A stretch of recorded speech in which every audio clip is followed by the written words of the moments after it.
Let's try again. Hi, Janina. I'm well, thank you. Hope you are as well. That you're ready for the last 3 hours of this course, of course.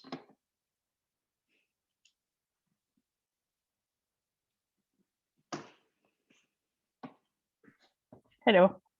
Just so you see another face. Yes, wow. Otherwise, we only see you. What is this? Hey guys. Hi. So, yeah, it is terrible to try and do these things like this. You just sit and I'm talking here to my furniture, but it's glad to see that there are people on the other side. Although I must say, I actually found, I say terrible, that's a very strong word.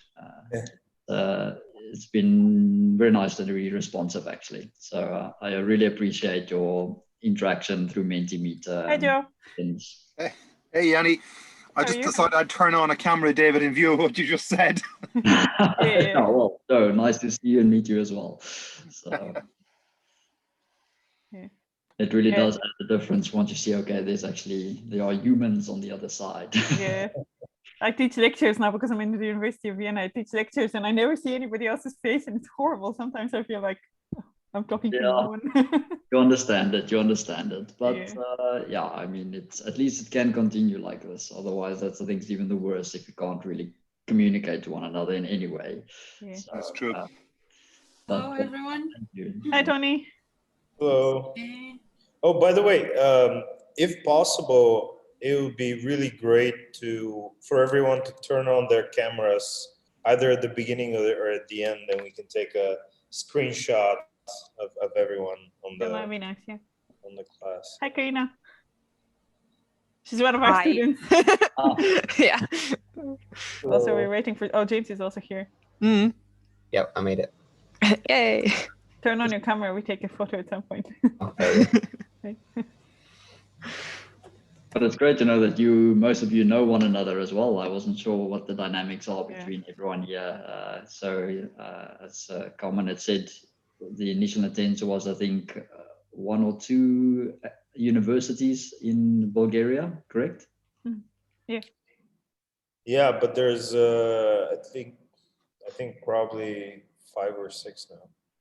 Yeah, so I'm not sure how well everyone actually knows one another, and that's also the terrible part of this online way, that there's no coffee and no lunch or quick hi and introduction like that. No breaks. Yeah.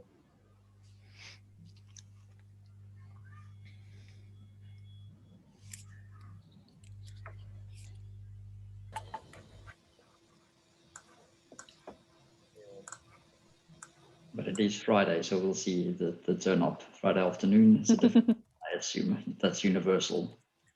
Oh, but now we've come to the interesting part, like to the extra interesting part with the interferometers and everything. Well, I left for last, hoping that most people would like to stick around until today. Yeah. What do you mean until today? Friday's in the middle of the working week. It's Monday. Of course, I'm sorry, I forget. Yes, sometimes academics can do that to you. Yes. That's the equivalent of also 9 a.m. is the middle of the night. Well, you do. Unfortunately, we can't all escape those days, right? Yeah.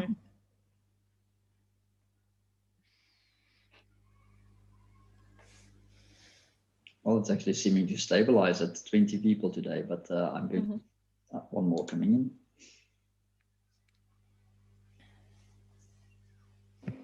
Okay, little by little.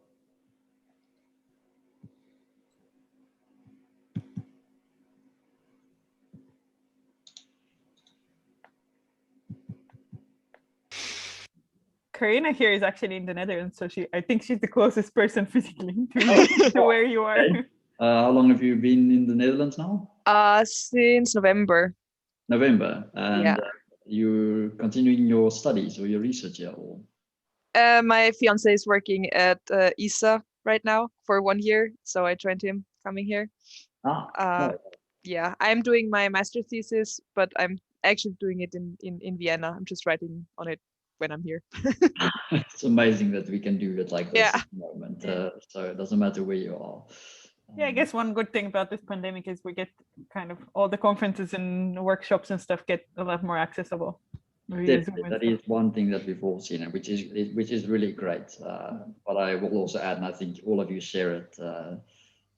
But we're all looking forward to the day that we can all actually attend physical meetings again. Yes, we actually had a workshop in Vienna at some point in the beginning of last semester. So I think in the middle of October or something like this, and it was a hybrid version. So we had 17 or 18 people that actually came to Vienna. They didn't have any problems with documents and stuff like that, and it was so many people in the same place. It was great. Yeah. Great and scary, I assume. I think I would also get a shock. We were put in a very big lecture hall far away from each other, but yeah, at least there were some people coming in. It was good. And speaking of people coming in, I see we're at 26 already, so that's nice. Some more people joining. So things are a little bit slower on Friday, I think. Yeah. See, Thank you, Kamen, for sending around the recordings and the notes. I have forwarded them to my students. 2 of them are over here, and to some of the other ones, because we had a meeting on Thursday and quite a few people were interested as well, so they can watch the recordings later on. Yeah, and Janina, with that regard, and to everyone that's listening, you have my email address. So really, if there's any question afterwards, I'm happy to talk or meet with you at some time when it's convenient if you want to discuss something. Thank you. The idea is not that it stops here.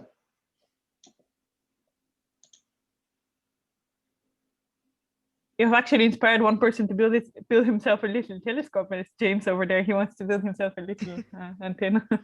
I was drawing inspiration from you as well, Yanni, but yeah, I'd like to give it a go. Yeah, well, please let us know how that turns out, of course. And if you need any advice with it, I mean, we're happy to think along with you and see what you're up to. Don't. I'd say good luck and awesome that you're attempting this. Yeah, we'll probably stick it on the roof of the observatory in Vienna, or put it somewhere in the forest. I don't know where it's better. We'll find a place. It depends on the frequency range you're looking at. You can make a very nice demonstrator. There are multiple options, and you can get away with quite a few number of antennas as well.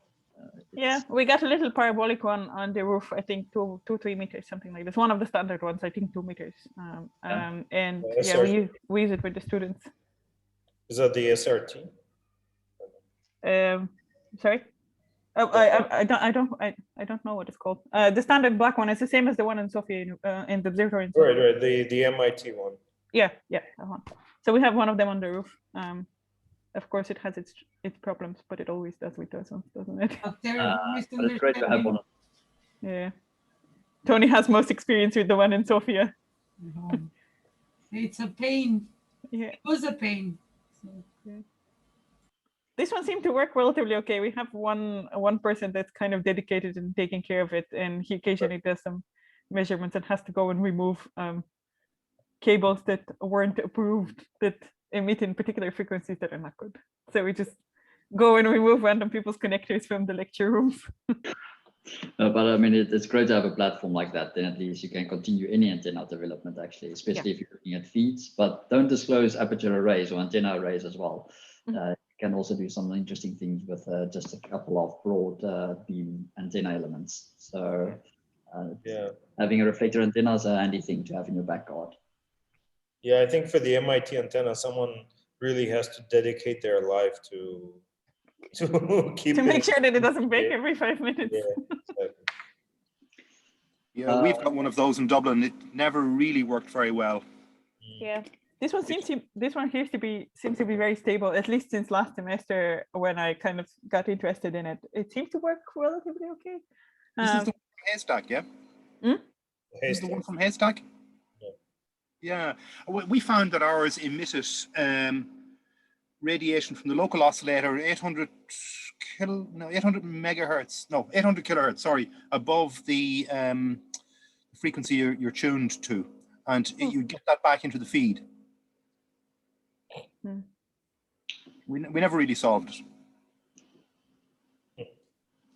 Yeah, the EMC challenges are, they never cease. They're endless. They're either internal or external to your instruments. That's one of our the curses of this field, definitely. I think 33 people, we're stabilizing now. So Carmen, I'm going to repeat your request. If everyone that does not mind having the picture posted on, I believe, possibly any media, could be social media. If you can maybe just turn on your cameras so that we can take a screenshot of the course, that would be great. And we can see one another, so just to give an actual wave so that we see this, there are humans on the other side. Thanks. All right, let's wait a little bit more. I have to turn mine on. Yeah, it's on now. Oh, cool. Okay, did everyone turn their camera on? Okay, if you have it. If you don't have it, don't turn it on. Okay, Maya. All right. Okay, here it goes. Everybody ready? I see more people turning on camera. This is awesome. All right, I'm gonna do it.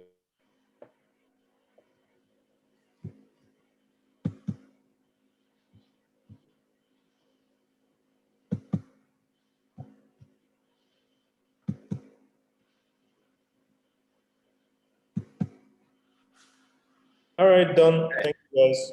Yeah, thank you, everyone. I mean, you're welcome to keep your cameras on. I cannot, unfortunately, see everyone's faces as I'm presenting, then it all goes back down to a chat screen from my side. It might slow down the connection a little bit. So yeah, that also comes into play. Yeah. So I think if we, yeah, you can, it's up to you if you want to keep it on or not. I don't have a preference there. So I just want to have a look at the participant list as well. Admit the last people in the chat.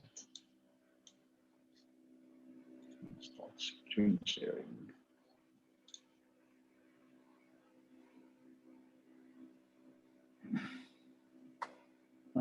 This one must go away. There we go.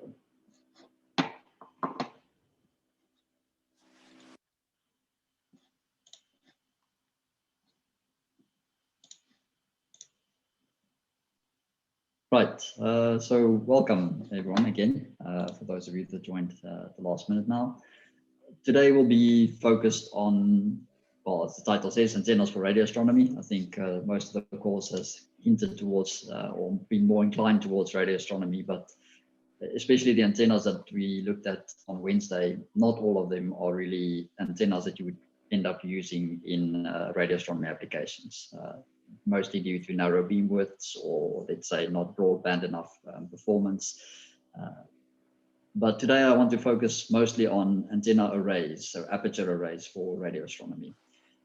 And I will be taking it from the very basics, assuming a linear array of antenna elements, and show you how we actually calculate the fields radiated by this simple array. And from there on, I hope you can understand how slightly more complex arrays could work. I will not go into the entire derivation of that, but again, if you look at the course notes that I'll send you, you should be able to actually follow that, given this derivation of just a linear array of antenna elements. Now, I think most of you actually have an astronomy background, but for those of you that are not too familiar with it, I am going to just introduce the topic in a very general sense as well. So I think most of you have seen a graph like this or a representation like this. And what this shows you is how opaque the atmosphere is to signals incident from space, so from the universe. So what you see here is, if it is, well, 100%, it means that almost none of the signals enters or reaches the Earth's surface. Everything is blocked by the Earth's atmosphere. And on the x-axis here, or the lower axis, or horizontal axis, you see wavelength. So it's the inverse of frequency, of course. And as you can see here, we've got the visible spectrum. Now, the nice thing with the Earth's atmosphere is, luckily, the visible spectrum can make it down to the Earth. So we can actually see the stars with our eyes as well, and with optical telescopes. But of course, that's not where astronomy ends. And the field that we're particularly interested in radio astronomy, is this radio window. And the radio window, as you can see in terms of wavelength, its lowest frequency is around 10 megahertz. And you can maybe say 30 megahertz is probably a bit more realistic. And below these frequencies, then we've got the ionosphere that, that filters or reflects these signals. Then we have actually an extremely broad bandwidth that we can observe the universe at. This goes up to maybe a terahertz or terahertz and a half, although you can see at these frequencies, you do have a lot of absorption or reflection of the signals. So typically these really high frequency radio telescopes are at a very high altitude to make sure that there's as little as possible air or atmosphere between the antenna and the sources that we're trying to observe. And you'll notice some strange lines here as well, bumps in the profile. This is due to the various molecules in our atmosphere. For example, you have water vapor at around 22 gigahertz, and this absorbs the energy. And you also have oxygen around 60 gigahertz that also causes some absorption of the electromagnetic energy. And then carbon dioxide and nitrogen also play a role nearer to the end here. But the great thing is we've got this really large window that we can typically utilize between 20 gigahertz and 30 megahertz. And what I want to take you through next is just a quick overview of exactly what type of antennas we use to observe the universe at this in this frequency range.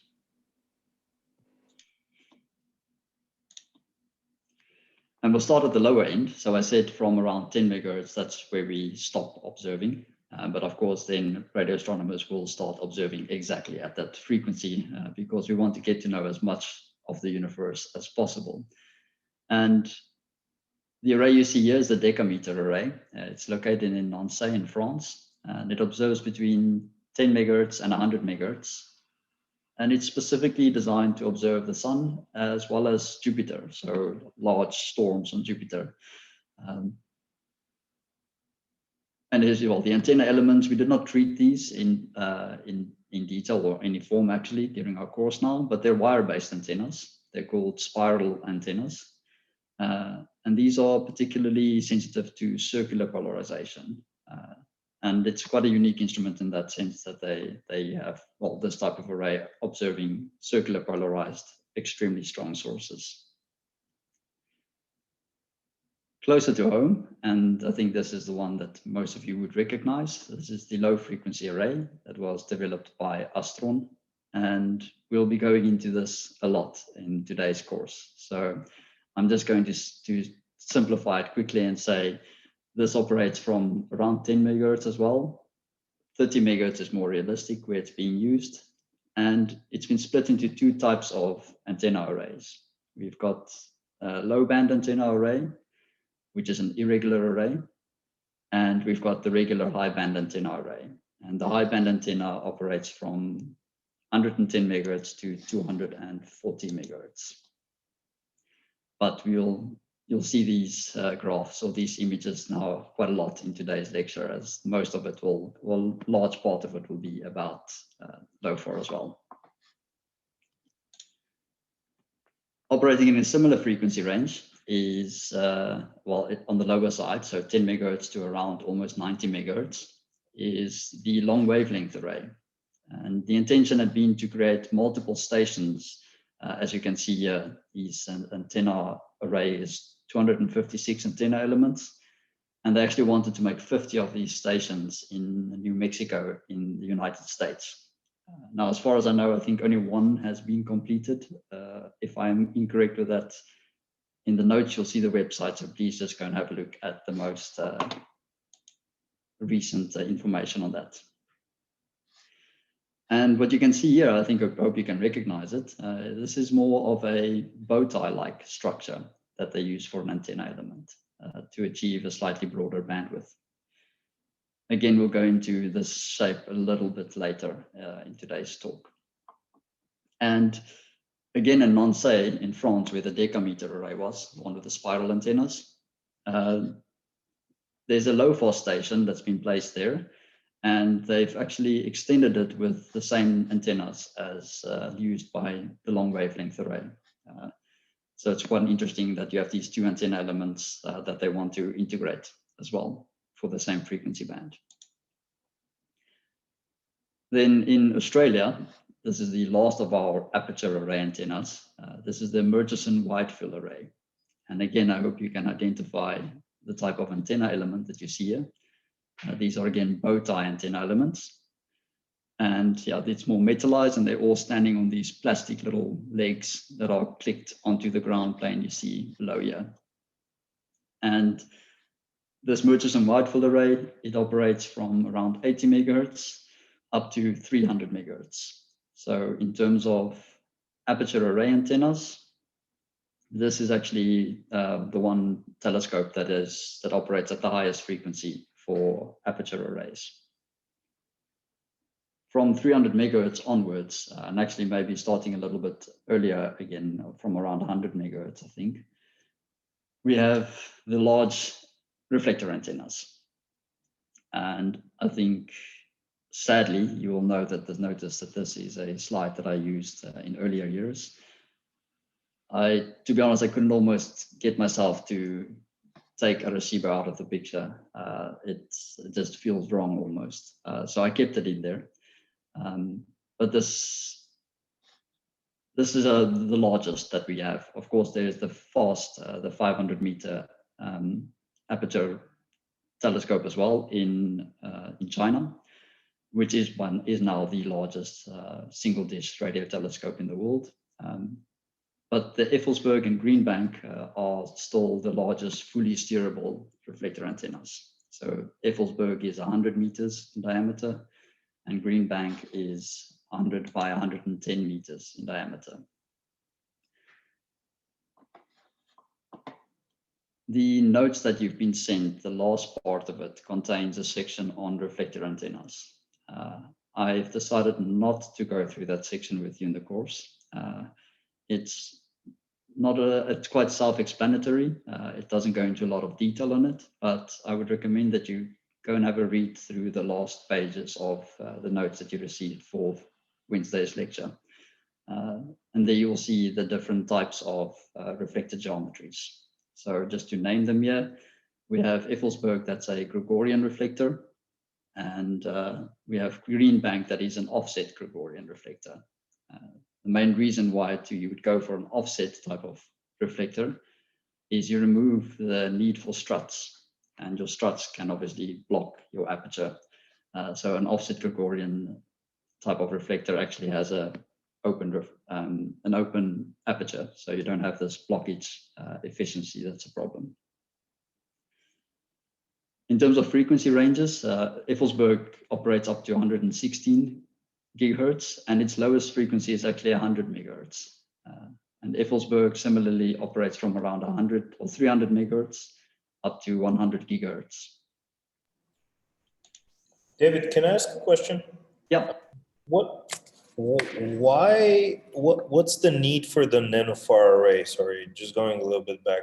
If they already have a low far station there. I mean, I thought it's the same frequencies. It is the same frequencies, but it's got a different array layout. So I think they're trying potentially to create different baselines with it.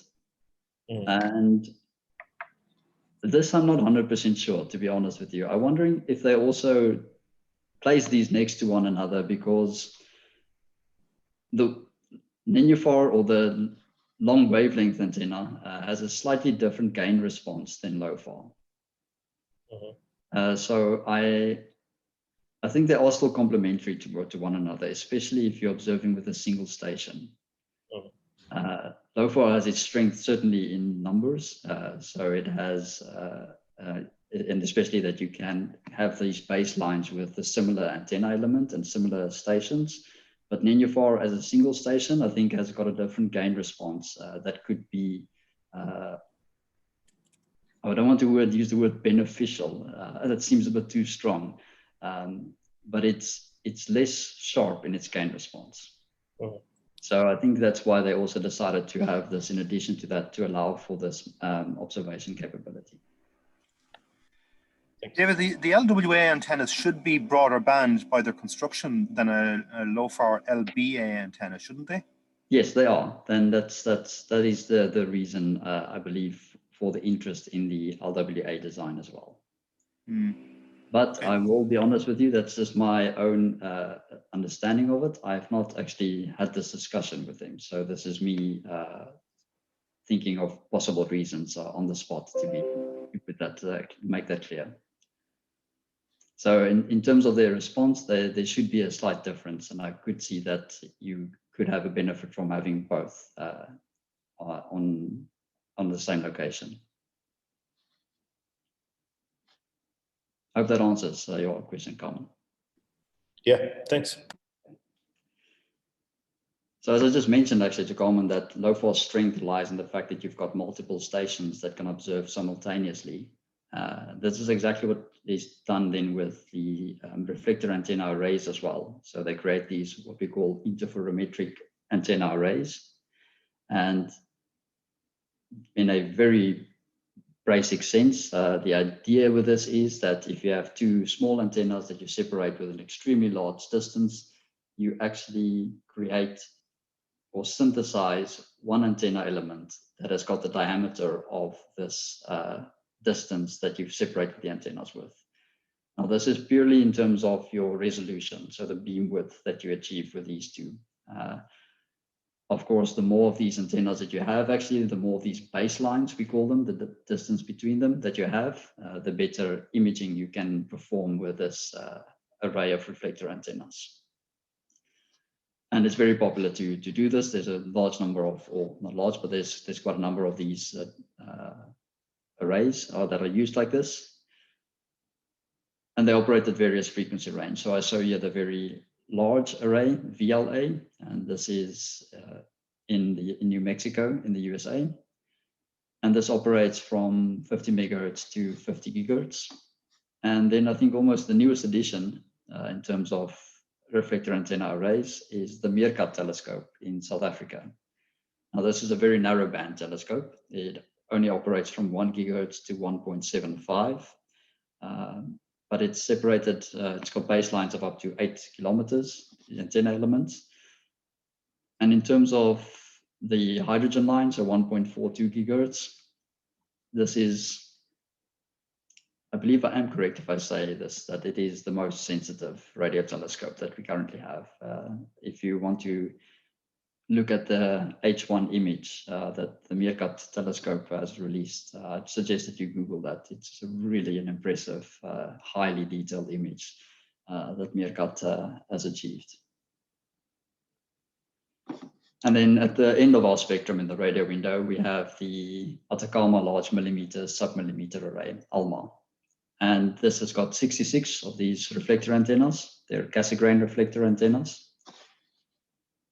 And yeah, this is actually it's a spectacular telescope. It operates up to 720 gigahertz, and it's located at 5,000 meters. And that's because, as I showed in the beginning, the Earth's atmosphere, we really have a problem to observe at lower altitude at these frequencies. And given its frequency range and the fact that you can move these dishes 16 kilometers apart from one another, it has incredible resolution. So the image here, it's really incredible that we can actually image this. Is a young star and a protoplanetary disk that has been formed around the young star. So what you see here is actually the dust particles around the star and these rings that are being created inside this dust cloud by planets being formed around the star. And I mean, to me, this is just amazing that we can actually see these things happening, get a sense of, okay, how is it that we all got here sitting behind our laptops? Because we followed the same path long ago. So if we put this all in one graph, that's kind of what I tried to do here. You see, we have 10 megahertz at the lower end here, 1 terahertz at the upper end of the radio window. And here we have the aperture arrays, so the Decameter Array, LOFAR, LWA, and the MWA, the Murchison Whitefield Array. And you see collectively they cover up to around 300 megahertz, not higher. And really from a few hundred megahertz up to, well, the terahertz regime, we still have these large reflector antennas and reflector antenna arrays. That's our instruments for radio astronomy. You see MeerKAT covering a very small frequency band, and the other antennas fitted with multiple feeds covering various bands. And yeah, the Alma Array really on its own here, and the high gigahertz and terahertz range. Now, these can also be separated, apart from the fact that this is aperture arrays and reflector antennas. There's also the fact that the antenna arrays or the aperture arrays have a capability that the single pixel feeds don't really have. So the single pixel feeds are the reflector antennas. And you have the capability of creating multiple beams simultaneously with an aperture array. And this is something that is not too easy to achieve with a reflector antenna, since the antenna just points in a particular direction. But it is something that is getting a lot of attention lately and has been demonstrated and is still being worked on. And that is to create these multiple beams for antenna arrays up to around 2 gigahertz. So this has been achieved now through the Operative Radio Telescope by Astron, as well as the ASCAP array in Australia has also demonstrated this, where an antenna array is placed in the focal plane of a reflector. And this allows you to create multiple beams in the sky within a relatively small area. Now, one technology that we're really looking forward to, although it is still very difficult to realize in extremely large quantities, is this dense aperture array, where you have only antenna elements in an array placed on the ground, and all beamforming is done electronically. And the strength of that, of course, is again that unlike a reflector antenna that can only be pointed at one direction, you have the freedom of making multiple beams, potentially up to a frequency of 2 gigahertz. But this is still really ongoing research. There's been demonstrators for it, but still no actual telescope in use in this frequency range. And that's the one that I would like to focus on in today's lecture, is to focus on aperture arrays, antenna arrays, and actually how we solve these and model these.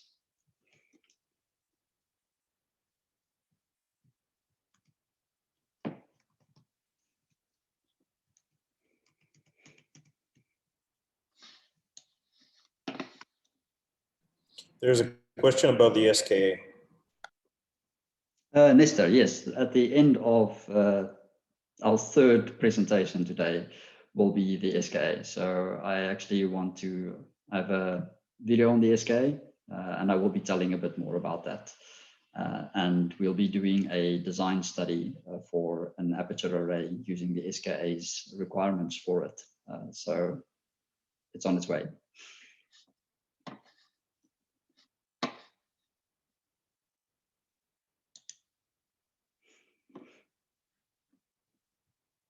And thank you, Carmen. It's sometimes difficult to keep all the screens and videos in view.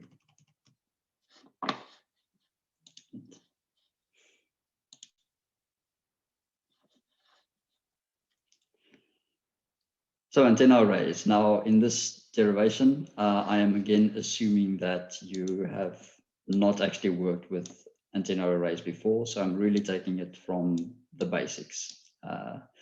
And to do that, you have to start with a linear array of antenna elements. Now this is what I represent here, is just an array of antennas. I only show you 4 of these antenna elements, but you can assume it just goes on. So we'll do this in a general sense to start off with. And the one thing that I want to remind you of, this was in the first lecture. Remember, we defined the electric field of an antenna element as follows. So I may just write this out again for you so you can just follow along again the components that we talk of. So we're saying that we have a linear array of antenna elements, and each antenna element has got a far field pattern. And that far field pattern we define as, it's an electric field that has got a radial dependence, a theta, as well as a phi dependence. But we mentioned the first day that we assume our fields are on the far field. So therefore, we drop the radial dependence because in the far field, yeah, remember that we said we define everything on a unit sphere. So we drop the radial dependence and it's only defined in terms of theta and phi. We have a phase term.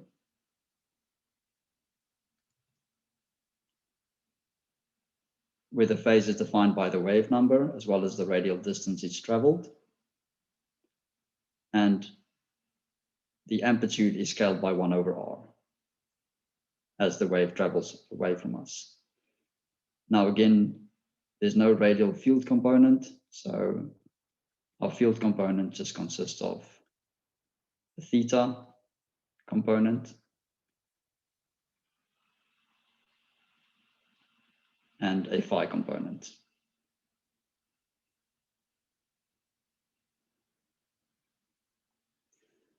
So when we say the far zone E field of an isolated antenna is this value here, or this is how we define that the E field of each isolated antenna. So what I mean there is that every single antenna element here has exactly that far field description.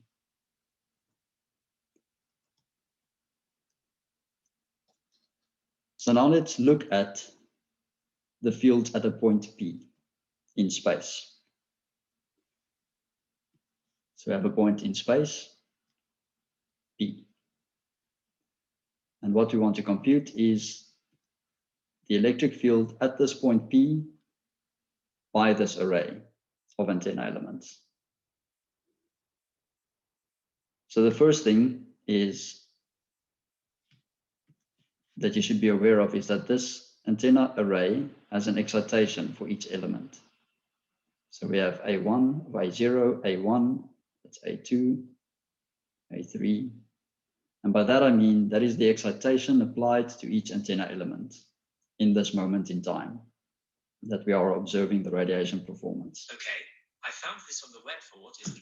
Sorry about that, that's my phone listening to me again.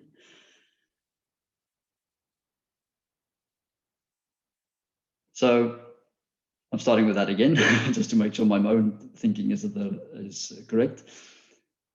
We apply excitations A0, A1, A2, and A3 to each antenna element. And now what we want to do is we want to solve the fields radiated by this array for all positions in the sky. So when I say we're solving the fields at point P, what I want you to imagine is this P will be moved to all positions that we're interested in, but we're only looking at it for one position at the moment. But the antenna arrays, excitation, and elements remain exactly the same for every P that we solve the far fields. So let's quickly look at that. The first thing that we need is the radial distances. So we know that, okay, point P has got a certain radial distance from each antenna element.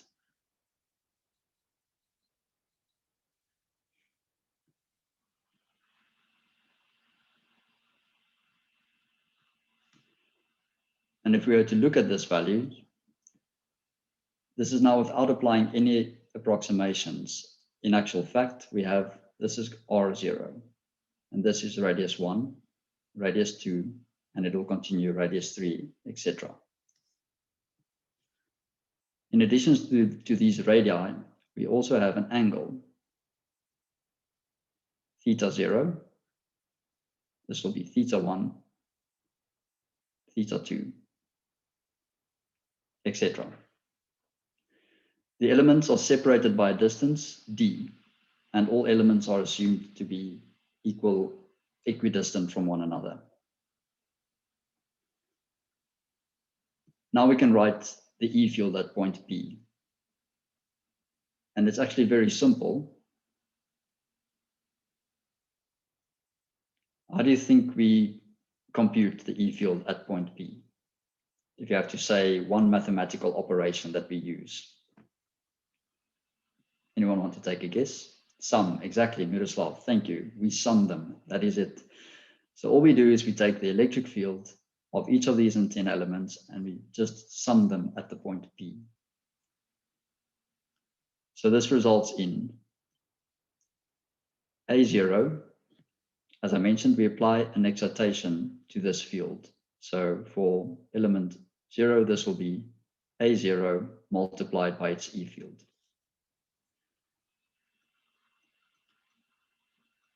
At the point P, multiplied by e to the power minus j k r0 divided by r0. As Miroslav just said, we sum them. The next element, A1. I'm going to quickly correct something that I did wrong. Or let's say not 100% correct. This is for the direction theta 0, because that is the angle that is made. E1 for the direction theta 1. And in terms of the radius, R1 divided by R1 plus. I guess I don't have to write the rest of it. You get the picture. Now you can already see that, okay, this becomes almost unnecessarily, let's say, complicated. Not that complicated is maybe a bit of a strong word, but if the point P is extremely far away, then there are approximations that we can apply to simplify this analysis slightly. And that approximation is the following. Firstly, we say that the point P is far away enough that these angles are all equal to one another.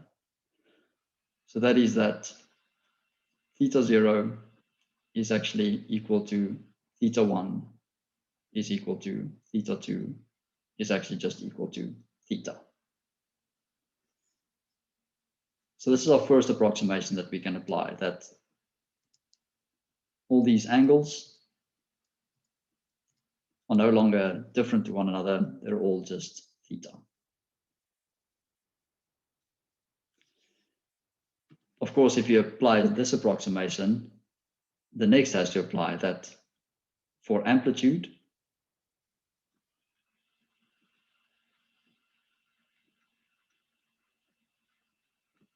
we have that R0 is equal to R1 is equal to R2, which we can just denote by R. So all of these radii we assume equal as well if we assume the point P to be in the far field.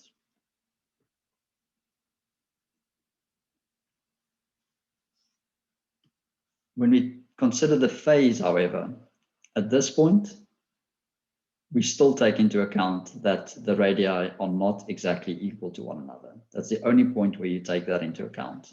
So for phase,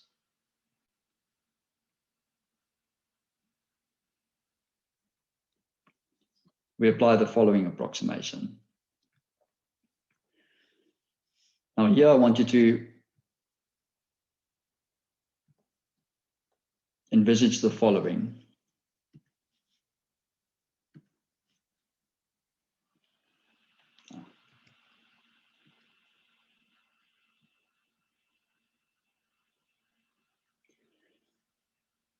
We have a plane wave propagating from this antenna element, so antenna element 0. By the time that it has reached its phase front, so it's a plane wave propagating, by the time that its phase front has reached element A1, a phase shift has occurred of this amount here. Well, that didn't go according to plan. I hope you can follow that. So just again, by the time that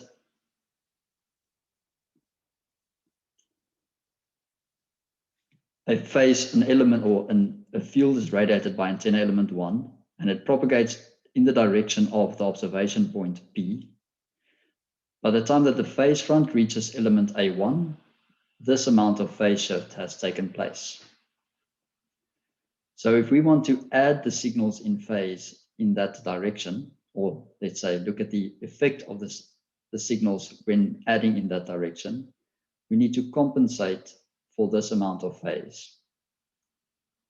So in terms of phase, the following compensations are applied.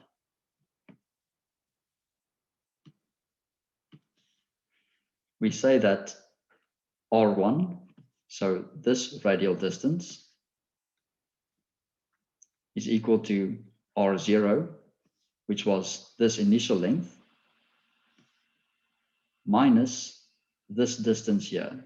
And this distance, if you know the angle here, is just the projection of this length. And that is cosine,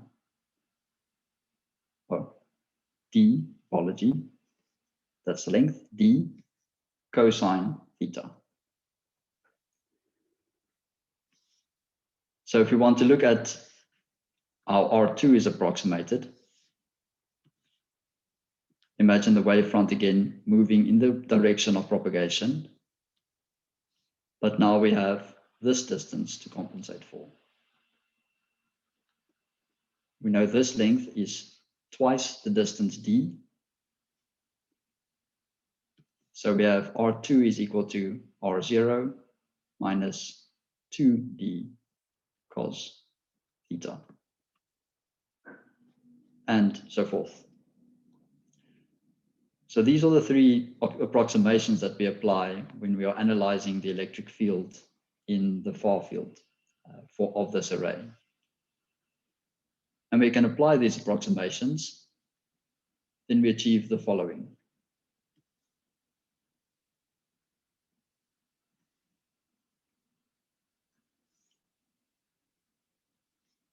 Again, that E at the point P is equal to A naught, E naught at theta. That's now the same everywhere. In terms of phase,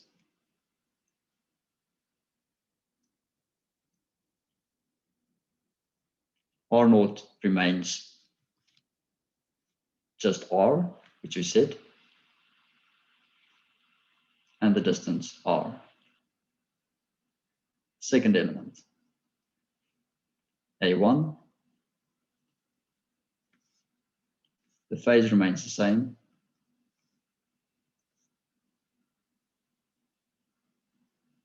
But now we said R1 is equal to R naught minus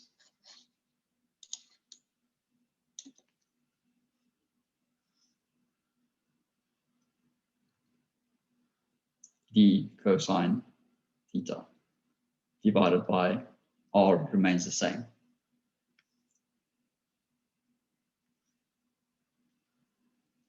And you can fill this out then for A2, A3, etc.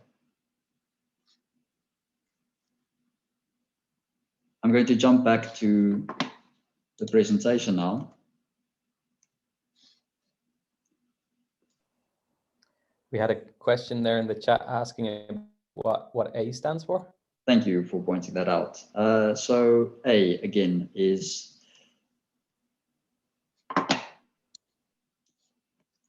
we'll look at that in another representation in a moment. But what I imply with A is each antenna element is excited with a particular excitation. So we're applying a voltage to that, you can say. So a voltage and with a particular phase to each of these elements.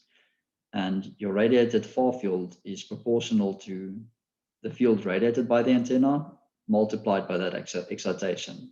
So I'll show it in a different representation soon, and I think then hopefully it will become more clear. But you can see it now as just, it's the amplitude and phase that each antenna is excited with. Ultimately, when you want to steer an antenna's beam, you need to manipulate these excitations, A0, 1, 2, 3, to be able to steer a beam in a particular direction.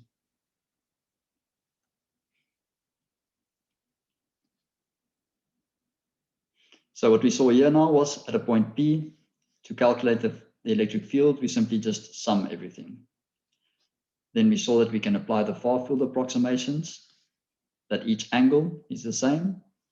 For amplitude, the radial distances become equal to one another. And for phase, we only account for this projected phase difference from each antenna element towards the direction of observation. And if you insert all of these approximations into our original sum that we've written, then this is the resulting equation that you get. Now, this may seem, okay, it's exploding quite a bit, but the beauty of this is because of those approximations, it can be reduced to this very simple format. And what I want you to notice is that the one thing that then becomes common to all antenna elements is this term here, which is just the electric far field radiated by the antenna. That was what we defined right in the beginning when we wrote this down. That's just the far field radiated by an antenna element. And it's assumed to be identical for all elements. The field at point P is then therefore just this far field radiated by each antenna element multiplied by this factor here. And this factor is a summation then of all the phase terms that we have in this expression. And this phase term is only dependent on three things: on the wavelength that this antenna is operating at the moment. If you remember, K is equal to 2 pi over lambda. It's dependent on the distance between the antenna elements, so this distance D, and it's dependent on the angle that we're solving the fields in. The last thing that we can do to manipulate this response of the array is by setting the amplitudes of each antenna element. And this term here in the brackets, we call the antenna array factor. And this is the very first step that you use when you design an antenna array, is you first look at this antenna array factor to get a sense of how will my array perform over my frequency range that I'm interested in.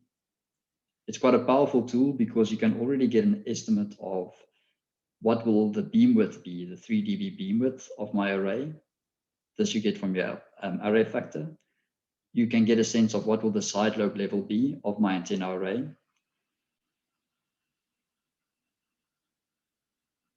And at a later stage, you can get an early approximation of how will my antenna beam pattern affect my array performance.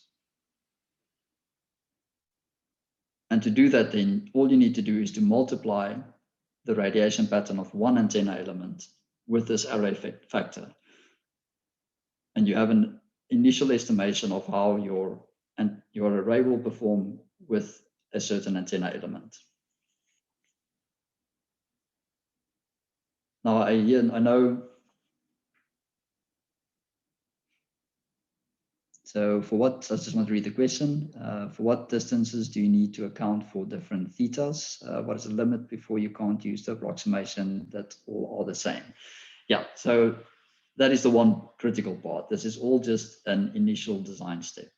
Of course, and this we'll see in one of the later slides, is that once you place antennas next to one another, they influence one another. And this influence results in the beam pattern of both antennas being deformed.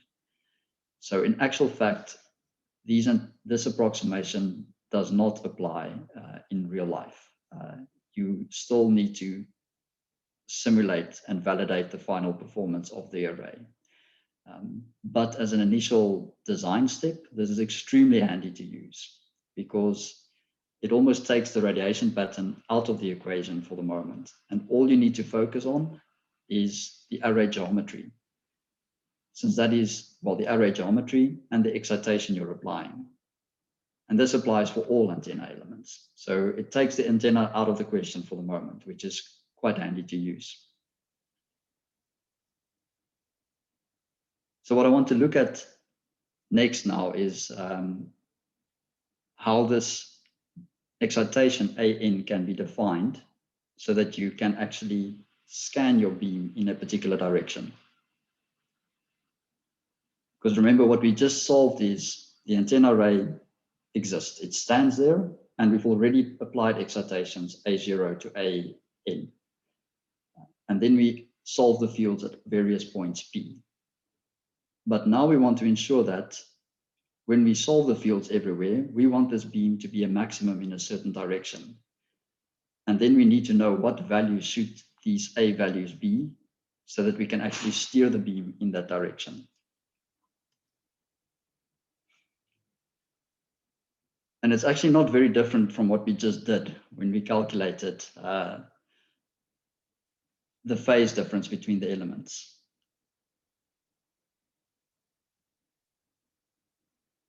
Thank you. Yeah, Peter, that's indeed also an answer to Joe's question.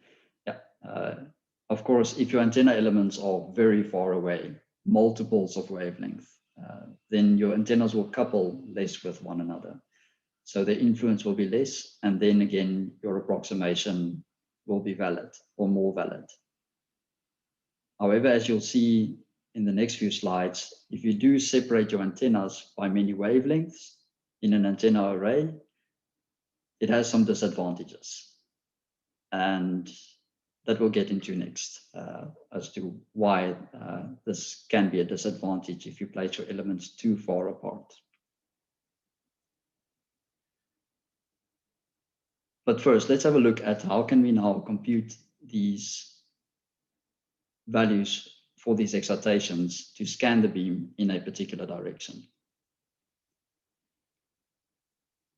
So what we want to achieve is, well, let's first look at the format of this excitation. And this is in the form of a magnitude, A, just as a magnitude. Let's assume it has a magnitude of just 1. But in complex phasor notation, it's actually e to the power minus j multiplied by some kind of phase.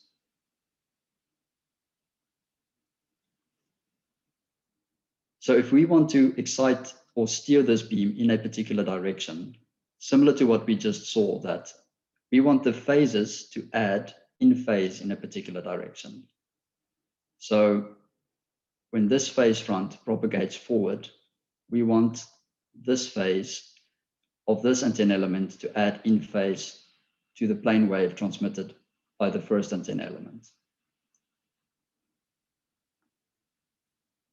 So if this phase here is defined as, let's say, phi naught, this distance between the elements is a distance d. Then again, the distance of phase that we need to account for is exactly this distance here. And that we actually just solved. That was that the term k d cos theta. So if we want to scan the beam in a particular direction, we need to account for this projected distance in the phase. And we account phase 1 equal to kd cos theta. Similarly, for the phase of element 2, we need to account for twice that distance if we want to add this in phase. So again, this will just be 2 kd cos theta. And this is what is summarized here, only in terms of the value or the element numbering n. So if we have a linear array that is separated by the same distance, we know that the phase difference that we have to apply is just n times this term kd cos theta, where theta is the scan angle that we want to scan towards. And if you can just summarize that with this variable n that you vary from 1 to n. So as you see here, for n equals 1, this is just exactly that phase that we had multiplied by 1 kd cos theta. For element 2, it's just 2 kd cos theta, etc., as you move on.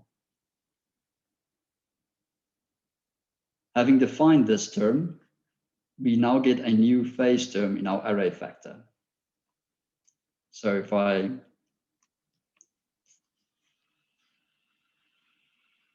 quickly clear this.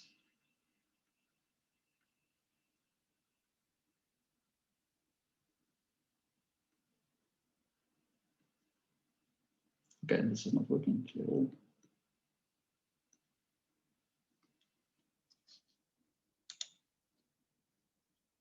Interesting. Okay.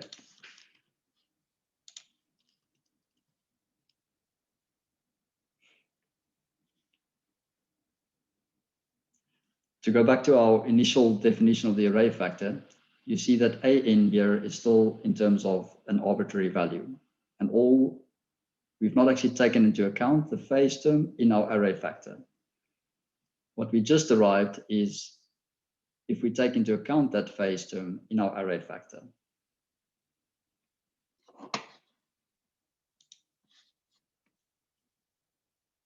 So I want you to, just to summarize this, to try and visualize it as follows. We're solving the fields at various points P. And what we just said is we sum all the fields at point P. And this is that summation that we do up until this point. There we just sum all the phases at that point P. But now we want to make sure that all the fields summed at point P is a maximum. And the only way that you can do that is if this phase term reduces to 1. So you want the exponent of this phase term to be equal to 0. And the only way you can do that is by applying a progressive phase that's exactly equal to this here. This means that all the fields adding to that point, the phase differences are exactly compensated for so that they add in a maximum at that point. If you're hearing this for the first time, I realize it may be a bit abstract. It may seem a bit strange.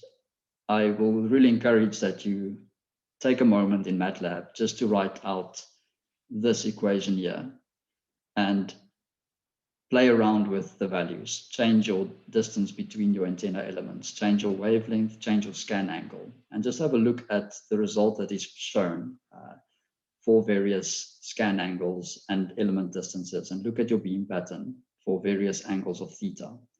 And then you'll really get a sense of, okay, how are these things connected with one another? And if you have trouble with it, please just ask me. I don't mind spending 15 minutes with you, just explaining it to you again. But it's worth going through it if you want to know more of that. Can I ask a question? Yes.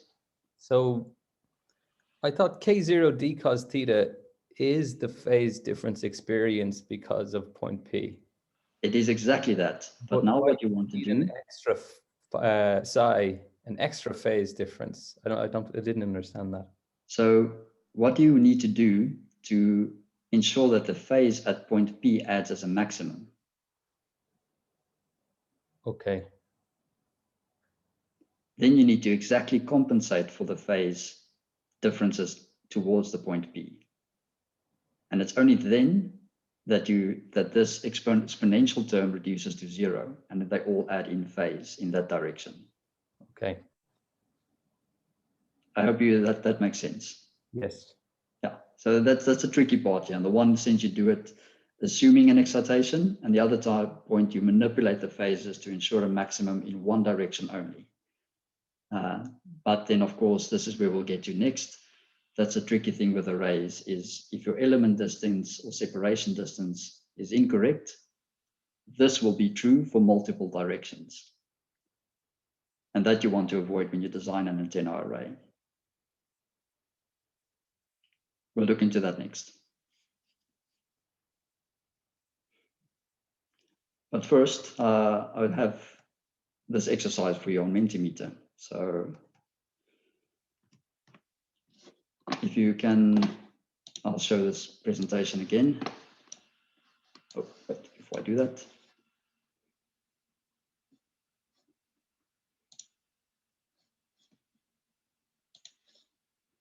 if you can all go onto Mentimeter again.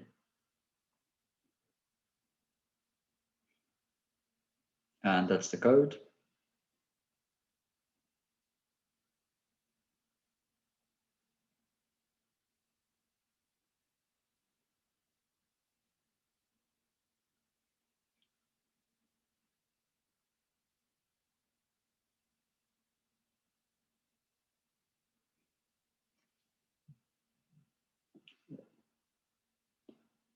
So we have 16, 17 people online.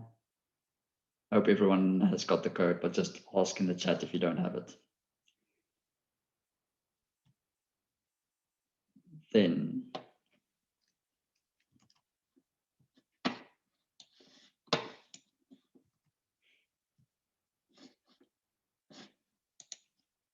nice.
So just for clarity, the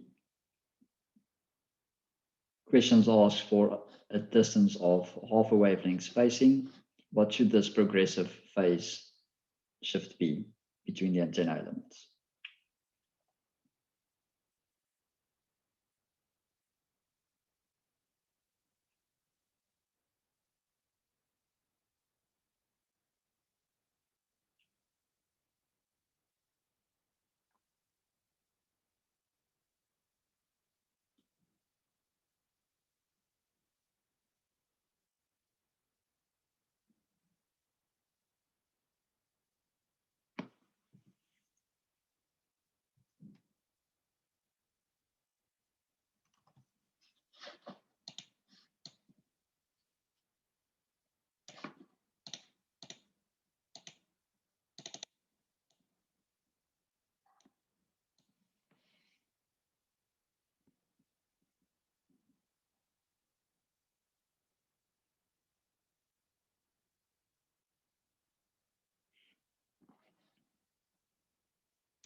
So you have 12 answers in, 20 seconds if someone else wants to try it.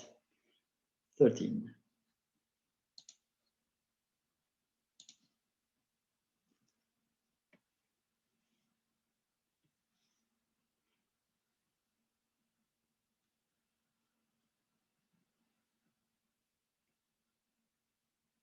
Okay, so I see 14 of you tried this.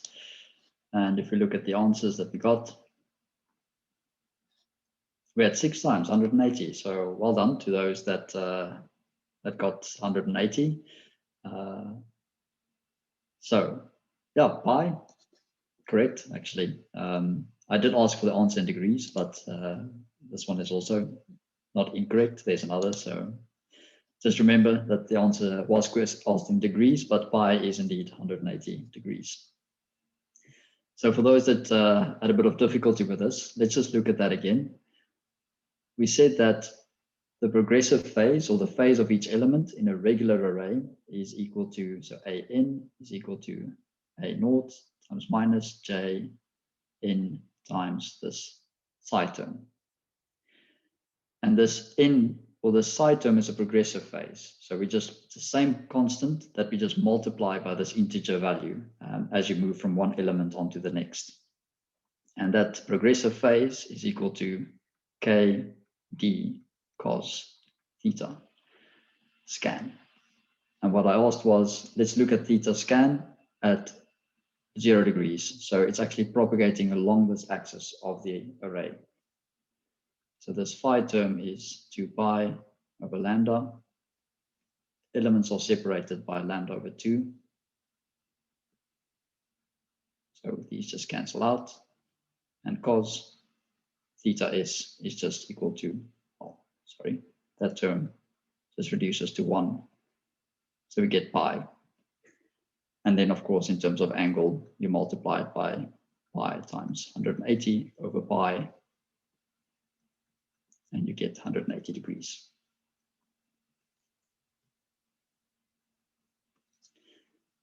So let's just look at exactly what does this say now. This says that the progressive phase, so if this element is 0 degrees, this element must be shifted by 180 degrees, that one by 360 degrees, and so forth, for the phases to add in phase along the z-axis. So if I were to just draw the magnitude of this sinusoidal wave along here, the distance is half a wavelength across. So imagine a wave propagating. This will be A0 in green. It propagates along the z-axis up to A1. This is positive 1, and this is negative 1 around the z-axis, just as an illustration. If A1 is excited at exactly the same time, it too will have this phase distribution along the direction of propagation. So you see, along this distance, they exactly cancel out. What is needed is a 180-degree phase shift of element A1. And only then it's in phase with the phase of this initial element. If you look at element 2, we see that the progressive phase must be 2 times 180 is 360 degrees. So with element 2, we're okay. 360 degrees, it's the same phase, and it continues. Element A3 again, in phase, would be exactly out of phase. So we need to apply 180-degree phase shift to element A3. And only then do our signals add in phase towards this direction, Z. And that's what is meant by this progressive phase shift that we then apply to all of these antenna elements. I hope that makes it a bit more clear.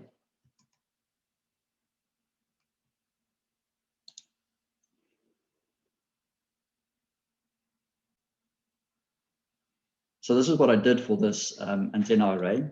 I took 10 antenna elements along the z-axis. And what I just want you to visualize here is, yeah, okay, the elements are positioned along the z-axis, and I'm scanning the beam to 90 degrees. I've also separated the antenna elements with half a wavelength apart. And now we're only looking at the array factor. There's not a single antenna element present actually in this simulation. I'm assuming that all the antennas, or all the points radiate isotropically, the same amount of electric field in all directions. And I'm only solving that initial array factor, this expression here in brackets. I only solve that for a scan angle of 90 degrees. So scanning along the broad edge of the antenna array.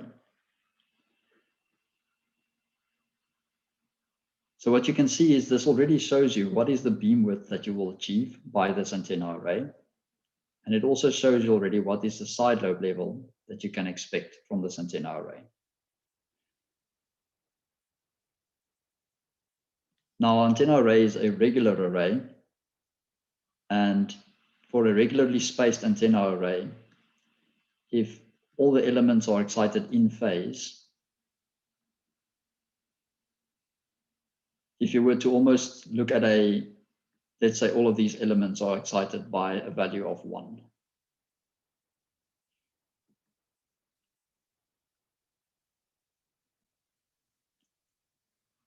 If you were to look at the distribution across the array, you see that you have, in terms of excitation, this block wave again.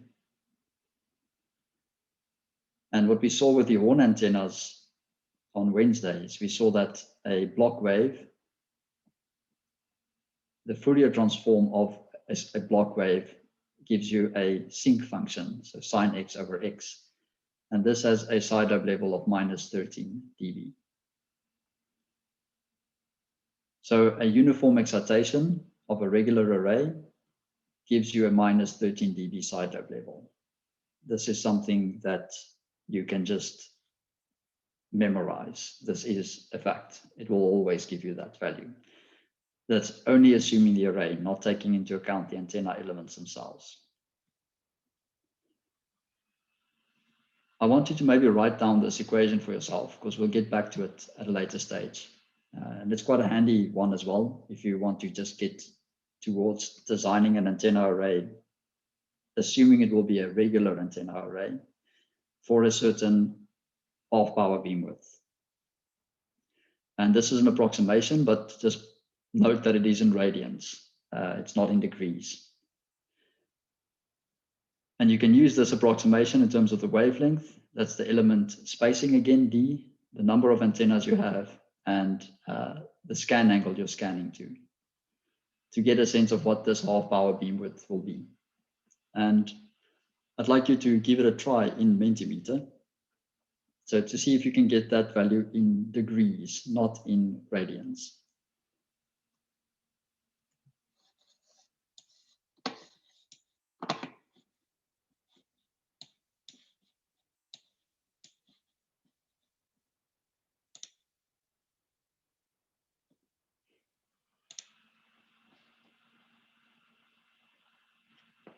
Okay, so I see 26 of you online.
so I see we had 12 in.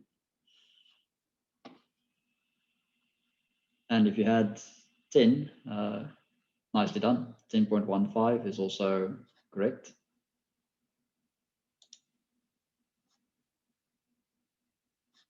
I would say you're off with a little bit, so maybe just check your analysis again. But indeed, 10.15 for 10 degrees, that is your correct answer.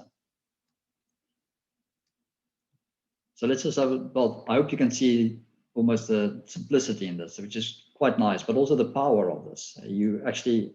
You just selected an element spacing in your scan angle, and you're already at a point where you can say, what will the beam width be of my antenna array? And you also have an indication of the side lobe level. And if you were to measure this, you'll see that you are quite close to that in your array factor, to this 10 degrees that you have. One thing to also note here is if the scan angle becomes narrower, so in this case, we're scanning from the plane of the array. If it becomes smaller, so we're scanning closer towards the plane of the array, this half-power beam width changes and it increases. Also, if your element separation distance increases, so if I either have more elements or I increase the separation distance between my antenna elements, this also results in a decrease in my antenna, in my half-power beam width. And that I want to illustrate to you in the next few slides is what happens now to this beam width of the array if I increase its size, and what happens to the beam width if I start scanning to different angles. So first, let's keep it scanned to 90 degrees. So our array is positioned along the horizontal axis, and we're scanning towards broadside, so towards 90 degrees. And all I do is I take the element spacing from the solid blue curve here at a quarter wavelength all the way to a full wavelength. And what I want you to see is that, well, it's quite obvious if you look at the main beam, as I decrease the element separation, let's say it differently, as I increase the element separation distance, my beam width narrows. If you look at the side lobe level though, they remain constant. The side lobes appear at different angles, but the side lobe level for a regular array remains minus 13 dB. Now, one thing I want you to note is look at the maxima of the array factor when the antenna element spacing is a full wavelength. So for all other spacings from a quarter wavelength up to a 3/4 wavelength, there's only one main beam. But when the antenna elements is a full wavelength apart, we suddenly see that there's an additional main beam. Remember, this is theta equal to 180 degrees. And so this is actually just wrapped around itself here, if you can put it like that. So this beam here is, I can maybe draw that for you, then you'd see it maybe better.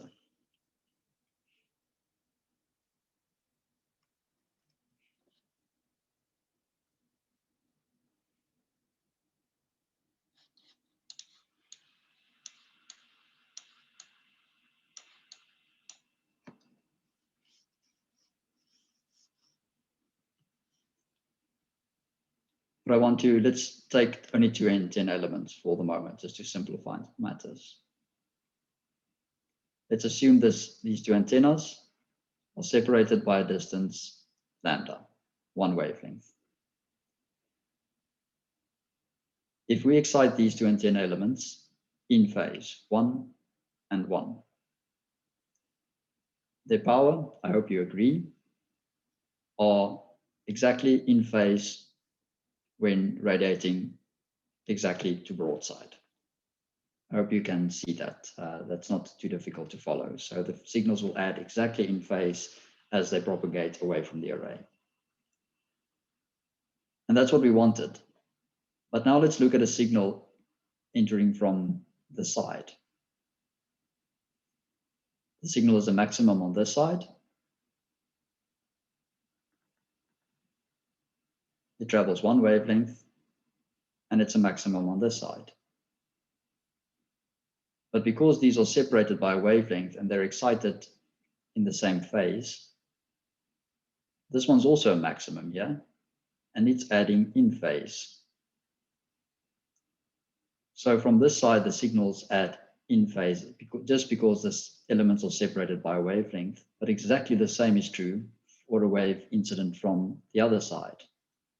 Again, the wave travels as a wave at a certain point here. It's a wavelength. Later, it's excited in exactly the same phase, and it adds in phase again. And this is only happening because D is a lambda apart. And this phenomenon is called grating lobes. So the resulting beam pattern is actually that you only don't have one main beam, but you actually end up having multiple main beams. You can avoid this by choosing your element spacing so that your elements are not too far apart. And the best option for that for aperture arrays we'll get into next.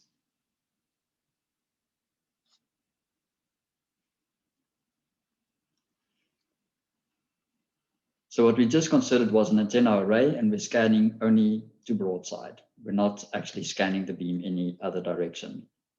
But let's now keep the antenna elements fixed at half a wavelength separation distance, and we scan our beam from broadside all the way to the axis of the beam again, or axis of the array again.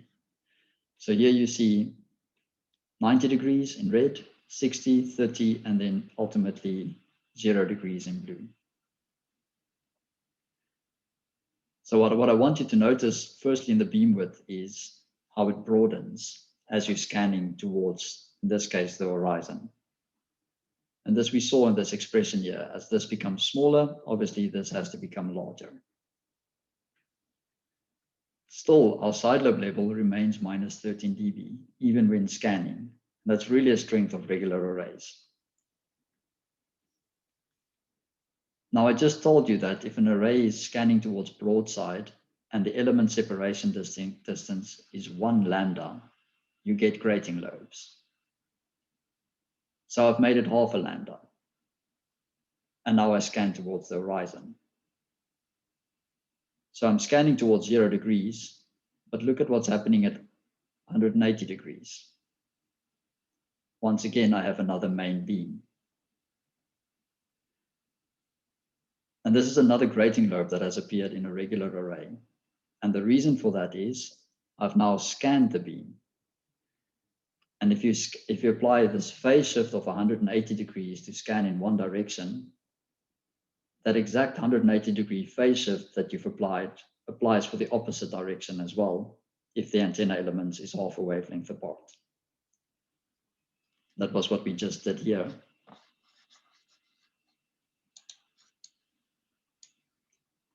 When we solved the phase shift as 180 degrees, we said, okay, we want the signals to add in phase in this direction. But exactly the same is true if you reverse the direction, because the elements are separated by half a wavelength. The only way that you can really avoid that is to make sure that your element spacing is just less than half a wavelength. And that is a rule of thumb for nearly all aperture arrays, is if you want to make sure that you don't have any grating lobes in your array response, then this D should be, did I say larger? That is a mistake. Should be less. Less than lambda over 2. Then you ensure that you don't have any grating lobes within your frequency range. So this is to get back to that question or the answer was, I think someone mentioned that you can place your antennas really far apart. Peter, yes, mentioned to Joe, if the antenna elements are really far apart, then you can have that they don't couple with one another. But if you do place them too far apart, then you'll be creating multiple maxima in your field of view. And that can also be a problem. So that's something to take into account.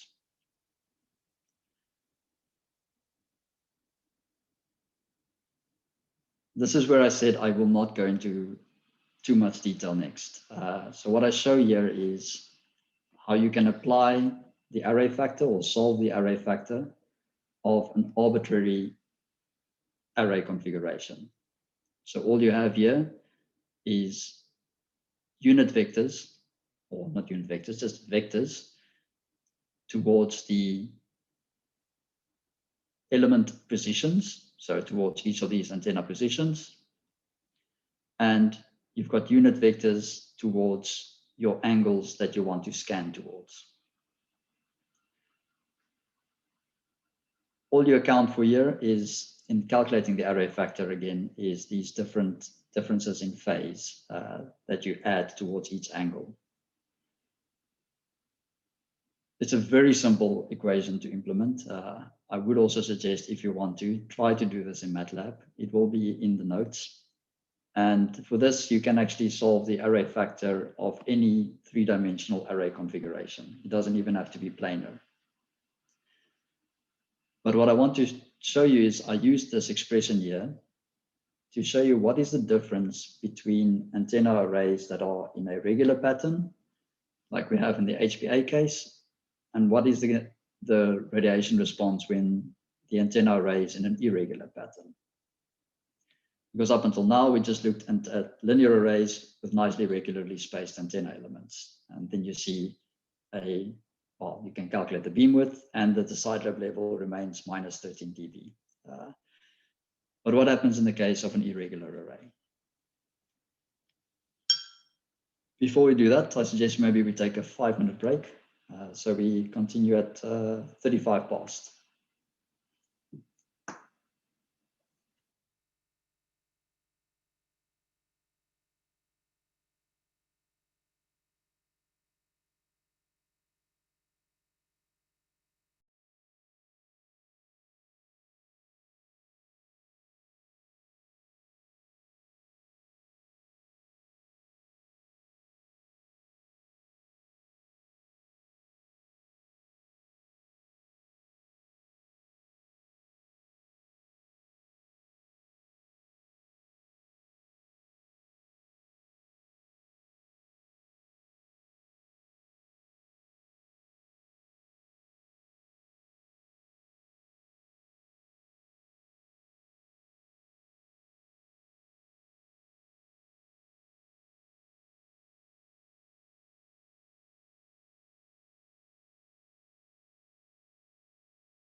Thank you very much. Otherwise, I would have been talking for hours and no one said that they can't hear. I hope you can hear me now. We can hear you fine. Thanks. So let's start that again. As you can see in the array configurations of a low-pass station, we have these two types of arrays. We've got this irregular array configuration, and we also have this regular array configuration for the high band antenna elements. So obviously the question is, why do you go for these two types of configurations, and what's the advantage of the one over the other? And that's what I want to show you. And in doing this, I implemented this expression here for the array factor. Again, I'm not assuming any antenna element. I'm just using the element's positions. I'm changing my scan angle if I would like to scan into a particular direction, and I'm solving the fields at all angles P for a given frequency. And these are the two arrays that I now place next to one another to compare. On the one hand, we've got 81 antenna elements, and they're positioned in a regular array. So exactly, well, within an area of 1.6 by 1.6 meters. So this is actually quite a small array with 81 antenna elements, extremely dense in that case. And I'm taking exactly that same area, 1.6 by 1.6 meter, and I've asked MATLAB to just randomize their positions. So that's the result I got. Exactly the same number of antenna elements, 81 antenna elements, positioned randomly within this area. So I also add here that you will never actually use an array geometry like this. This is just to illustrate to you what the differences can be, because these elements cannot even be placed like that next to one another. They won't fit if you try to realize something like this. But okay, let's start with the regular array. So we look at the regular array, and what I show here is a three-dimensional view of the radiation pattern. So up until now, we've only looked at one cross-sectional cut along this line, for example, of various theta angles. So here you can see the main lobe and the various side lobes, but this is just a projection of the sphere that we're radiating on onto a plane. And here you can see the main lobe of this array, which we can also calculate the beam with and our various side lobes with, I think you can guess it, the first side lobe level being minus 13 dB, because this is again a regular array layout. Now the element spacing here is 0.2 meters. So at which frequency do you think grating lobes will appear if I'm scanning just towards broadside? So this is not taking into account that you're scanning towards the horizon. It's just looking towards broadside. So where do you think grating lobes appear? And I can ask you to maybe enter that into Mentimeter.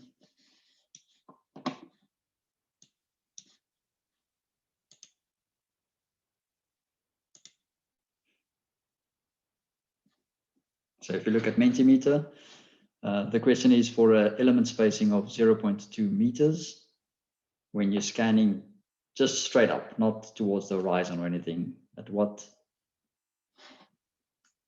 frequency does grating lobes appear?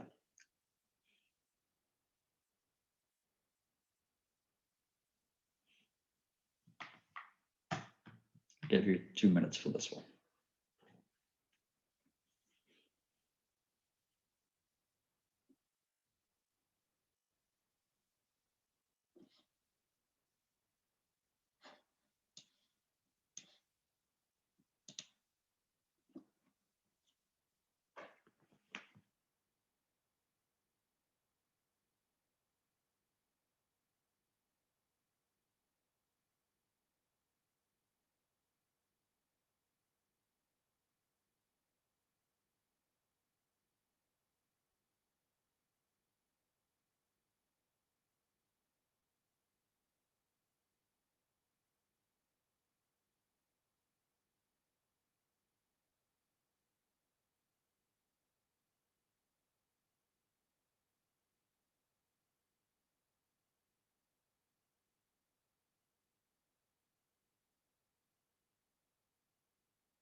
if you look at the slide I'm sharing with you now, you would see a clue for that as well.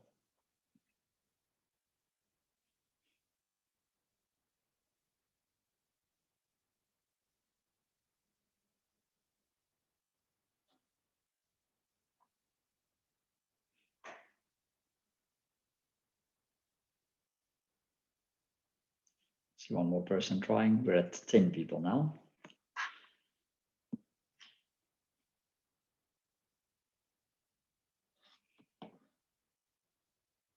11, 12, 13.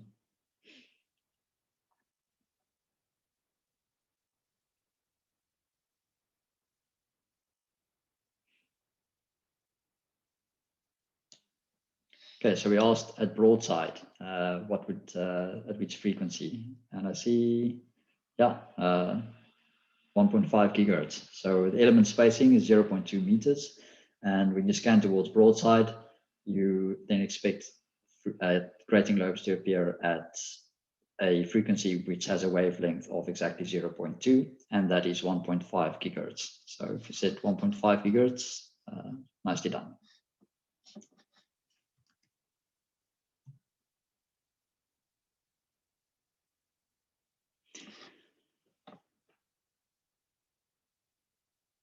So what about an irregular array? We just saw that, okay, our radiation pattern for the regular array. So I'm just looking at a question. At millimeter wavelengths? No, that is a, and I'm trying to think of phased array systems. So in millimeter wave, are you talking about 5G applications that they're trying to work on, and automotive radar, for example? They actually do on ICs. So if you're working at millimeter wave frequencies, the antennas are integrated on chips. So they are extremely close to one another, and the same rules apply. You can get away with some things, especially in radar techniques. And there they actually could create 2 different type of array configurations and transmit with the one and receive with the other, so that grating lobes don't add constructively. So they have tricks that they do there. And we actually do exactly the same thing at low frequencies in radio astronomy, which I'll get to as well. But yeah, at millimeter waves, they actually just create the arrays that the same rule applies. So they have to. That's also the reason why we don't make phased arrays. So Alma is reflector antennas. And the reflector antennas, there you want the really long baselines, but you've got multiple of these baselines that you can use to create, or let's say to create clearer images at least. So the same, there it is used in their favor. I hope that answers your question there. Yeah, that's a different ball game in a certain sense, although not quite.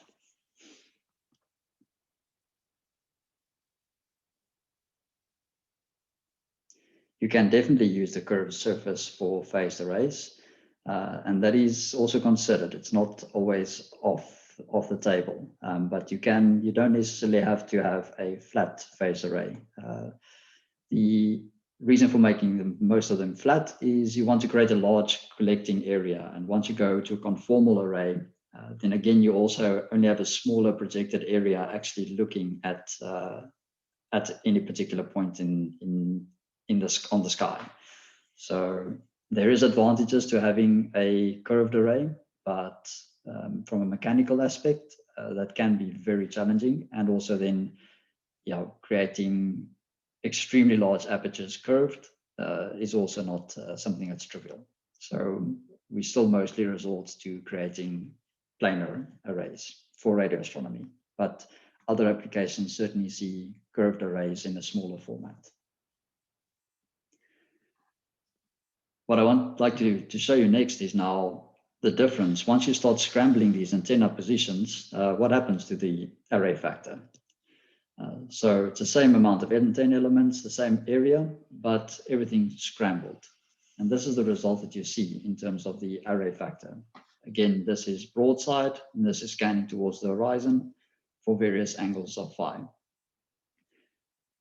And what you see is you have a main beam at broadside, similar to what we had for the regular array. But have a look at the side lobe response. This is very undefined. So, and even if you look at the beam pattern in the center, it's not necessarily as symmetrical as it can be. So you'd almost wonder, why would you want to design an array in an irregular sense like this? Of course, this is a very exaggerated irregular array, just to show you the differences that you can achieve. You can create an irregular array with a symmetrical beam pattern. This is just a little bit asymmetrical because, yeah, the array dimensions are not exactly the same along the outer perimeter of the array. But have a look at the side lobes. So what I show here is a cross-sectional cut of that array factor. And what you see here, the blue and the red, is for a uniform array. And you see that, yeah, the side lobe level is minus 13 dB, and it's the first side lobe that has this level, and everything else reduces from there. But if you look at this green and turquoise curve for the irregular array at different cuts, you see that the side lobe level is not minus 13 dB. It's actually higher at one stage. And for this green curve, you see that the lobes towards the horizon is actually higher than the first side lobe. So you actually have a much less defined overall beam pattern than what you had for a regular array. So again, my question is then, what do you gain from going towards an irregular array? And that comes in with the element spacing. What is shown in this graph here is the array factor of a regular array and the array factor of the irregular array at 2 gigahertz. So we remember we said that grating lobes appear at 1.5 gigahertz. And here you see them. We're actually scanning towards broadside, straight up towards zenith. But because of the element spacing, we've got this 4 extra main beams that are appearing in our field of view, or over the entire hemisphere. So if we're trying to observe a galaxy in this region, we can actually be detecting other interferers at 4 other locations, theoretically equally strong, assuming our antennas radiate the same in all directions.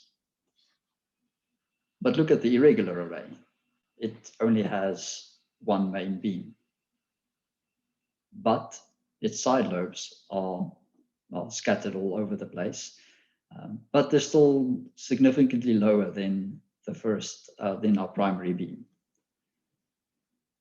And that's the main reason for going for an irregular array, is if you want to operate an array over an extremely broad bandwidth, you are going to get grating lobes. That's just unfortunately what happens. Your antenna design mostly is of such a dimension that you cannot get your antenna elements closer to one another physically. And if you really want to push the antenna design or the antenna array into an extremely broad frequency range, you are going to run into grating lobes. You cannot avoid it. One way that you can avoid it is by placing your antennas in an irregular configuration. Then you avoid this fact of having these particular angles at certain frequencies where the phases or the signals add up exactly in phase. In an irregular array, that just can't happen just because of the random positioning of the antenna elements.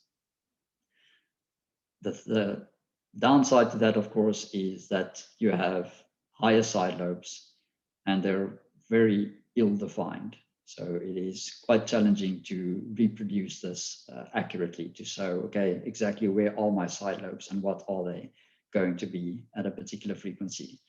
This becomes a challenge. Whereas with a regular array, it's all very well defined, nearly perfectly mathematically. But then you need to work with your grating lobes. So I do ask you which is better. Everyone has got their own opinions on it, even I do. And I almost said that you can't say for certain. It remains an endless discussion on which one of these are better. They do have their pros and cons, each of it. Most important is to be aware of the differences. The one thing that we do have, though, that works in our favor is the fact that we actually use physical antenna elements as well. And that I show you in this last 2 slides in this section. So up until now, we've only assumed that all the antennas radiate isotropically, so the same in all directions. But now let's go and place a more directive antenna on each position. So what I show here is just an analytical radiation pattern, sine squared theta. So that's our radiation pattern. Almost looks dipole over ground-like. And now imagine this radiation pattern is placed at each of these positions. So what I show is the embedded element pattern, or the radiation pattern, here in the dashed black curve. And remember in the beginning that we said that the array factor, or the array response, is the antenna pattern multiplied by the array factor. And if you were to then calculate the total array performance given this antenna pattern, you'll see that the antenna pattern actually works as an envelope for your array beam. So when you're scanning your array beam, it'll be a maximum in the direction where your antenna pattern is a maximum. And relative to that, your array beam will actually be truncated, or let's say reduced, according to this envelope of your antenna pattern. So when we do define the scan range of an antenna array or a phased array, we try to achieve a half power beam width of our base antenna element, such that the half power beam width at least covers our scan range that we want to achieve. Now, this is very difficult in radio astronomy terms. So in practice, it's never actually the half power beam width. Astronomers use dephased arrays much lower than half power beam width, just because of the challenge of creating a broad beam pattern from an antenna over a broad bandwidth. But that's not necessarily that bad or all bad. If you look at what happens to grating lobes when you place this antenna in your array, you see that your grating lobes, without taking the antenna into account, the grating lobes are the same height, the same magnitude as your primary beam.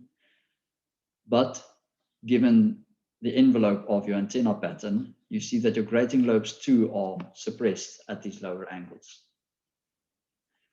So that it can come in handy as well by the fact that you use a physical antenna element, especially at lower elevation angles.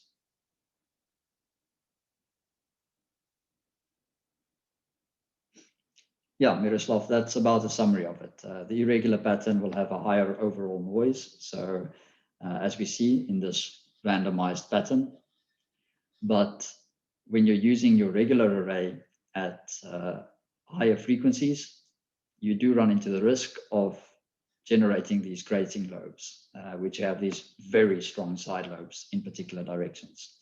And the question is, which one do you prefer having in your array? Right, so this brings me to the end of our first part of the lecture, and today is going extremely fast again. I cannot believe it.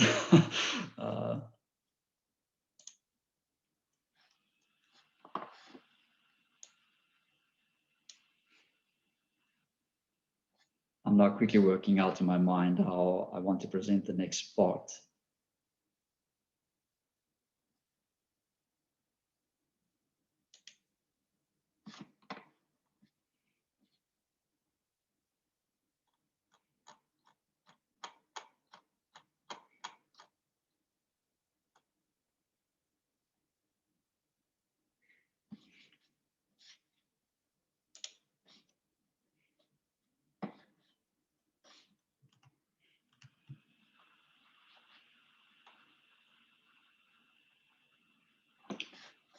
Okay, so we've now seen the discussion between regular and irregular array. So I hope you can understand a little bit of the thinking behind the design of LOFAR, which I show here. LOFAR has, as we've pointed out, this irregular array configuration. And the reason for that is it operates over a really broad bandwidth. So for LOFAR, yeah, I see, Carmen, you say, just give me 1 second, sorry.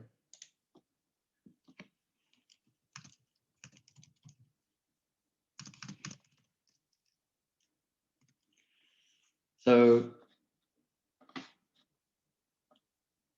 the low frequency array or the low band antenna array of LOFAR operates over this really broad bandwidth. And the best way that you can ensure that you won't run into grating lobes over such a bandwidth is to go for an irregular array, or that has been the decision of Osram, is to go for this approach. In terms of the high band antenna array, you have a relatively more narrow bandwidth. But what I'll show is we still don't escape grating lobes, but we've got a different procedure that we apply there to mitigate the effects of these grating lobes.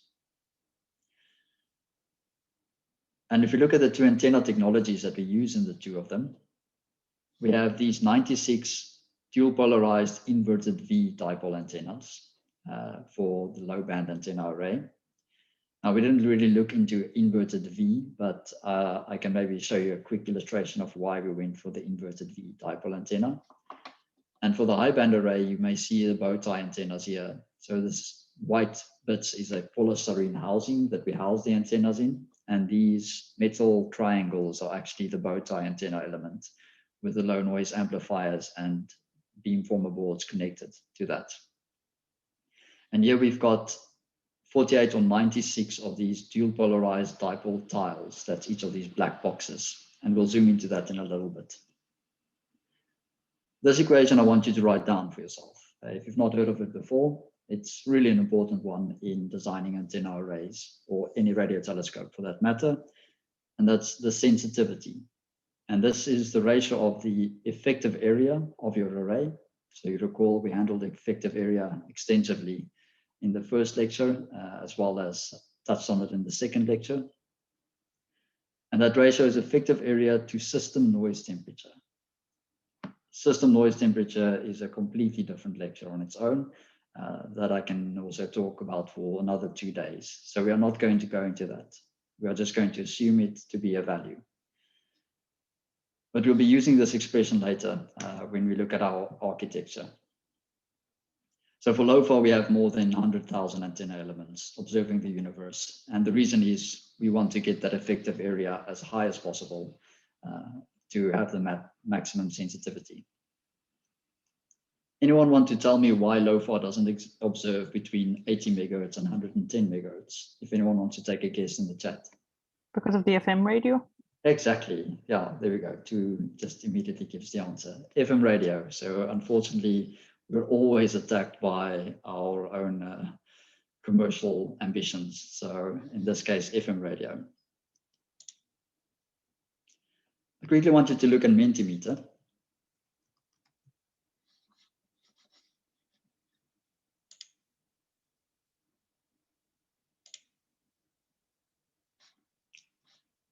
So can you place, just with a dot on your cell phones, where do you think the radiating part of this antenna is?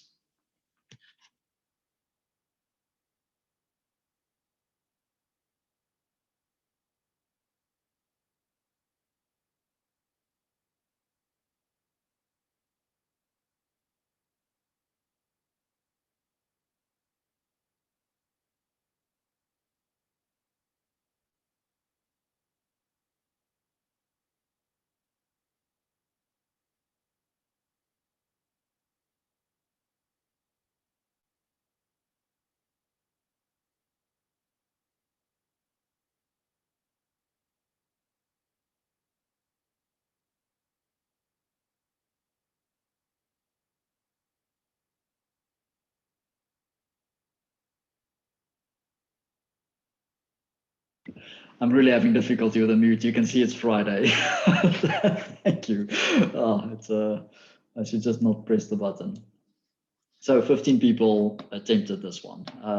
18, I see. Nice. So you can see some of you mentioned the ground plane underneath. Not incorrect. It does form part of the radiating mechanism. Of course, the antenna will not radiate towards broadside. So if without the ground plane, a lot of people, it seems, says this top node at the top here. That indeed is the low noise amplifier. So what in this case is the antenna are these wires extending downwards. And you may notice this little loop here. So at this point, actually, it becomes a rubber band pinning the wire to the ground, but the actual wire only runs from about this point upwards, connects to a low noise amplifier at the top. And if you were to look at this antenna from the top, you would see two dual polar, cross-polarized antenna elements. Now I'm quickly going to just scroll through the next part because I really want to get to the last part here. It's basically a recap of everything we've done. I only want to show you why we go for this inverted V structure. And to get to that, we start with a dipole. We know that the current at for half wavelength dipole at F0 is half sinusoidal. We know that it radiates an omnidirectional radiation pattern. And if you want to radiate towards broadside, we place a ground plane underneath it. If this is a quarter wavelength below the antenna element, we get our nice dipole over ground radiation pattern. But have a look at this radiation pattern a little bit closer now. You see that it's elliptical in shape. And that meaning it is much longer in this direction, in the, let's say, this red-green plane than it is in the red-blue plane. And one way that we can actually broaden this antenna element's radiation pattern, especially in this plane, is by, if you just look at the shape of the dipole, tilting it downwards. And I want you just to take a look at what happens to this antenna element here, or this radiation pattern, if I go back to just the horizontal one. So you notice that it becomes almost circular in its radiation characteristics. And that's a very desirable quality that you want. You want your antenna to be sensitive to electric fields in a similar manner for all angles. Otherwise, your signal strength is stronger from this angle than from the other angle. And the more equal you can get that, yeah, the less you don't have to de-embed that afterwards. So although technically you still have to do that in the end, but it's something to design for if you can. And that's the reason for our inverted V dipole structure. And as I said, we have 96 of these inverted V dipoles, and these are all, well, amplified, each polarization, and then connected to this container unit at the back where the signals are digitized and transported, well, beamformed and transported. So let's just quickly look at that. Or is there an idle angle for the inverted V? Pierce asks. In low force case, it's 45 degrees, but yeah, this depends again. I've had different designs at different frequencies where it deviates slightly from 45 degrees. So, but 45 is a good starting point. It depends on the antenna structure. If you, in this case, we have a narrowband, so just a single wire. But if you go for a planar type of design, like for the LWA, I think you may remember the bow ties were also inverted V, then maybe 45 may not be your optimal there. So it becomes a design exercise.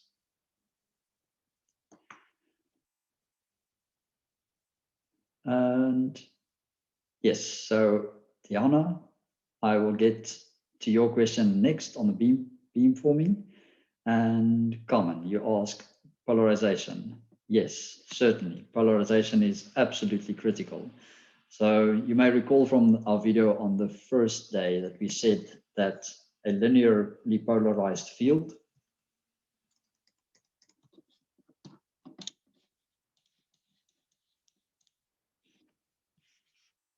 linearly polarized field can be decomposed into two components.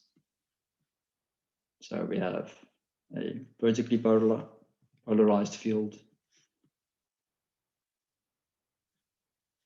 and a horizontally polarized field, or polarized component. Let's just, for argument's sake, call this E theta and this E phi. So if there's an arbitrary field incident on our antenna element and it is polarized like this, for example, remember, it oscillates in time as it propagates towards our antenna array. If we only have one polarization, let's say our antenna is only the blue antenna, we'll only get the projected field strength. So all that will be induced in antenna is this.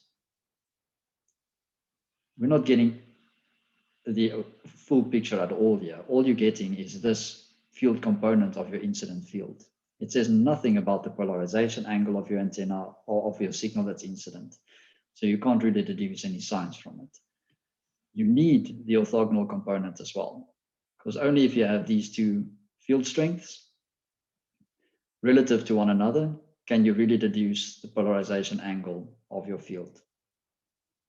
More importantly, if it's a circular polarized field, you also want the phase difference between these two to be able to see, okay, this field is actually has a circular polarization or even elliptical polarization to it. So the bottom line is all radio astronomy instrumentations, I guess there's some intensity studies where it really doesn't matter, but for the majority, the physicists also want the polarization information.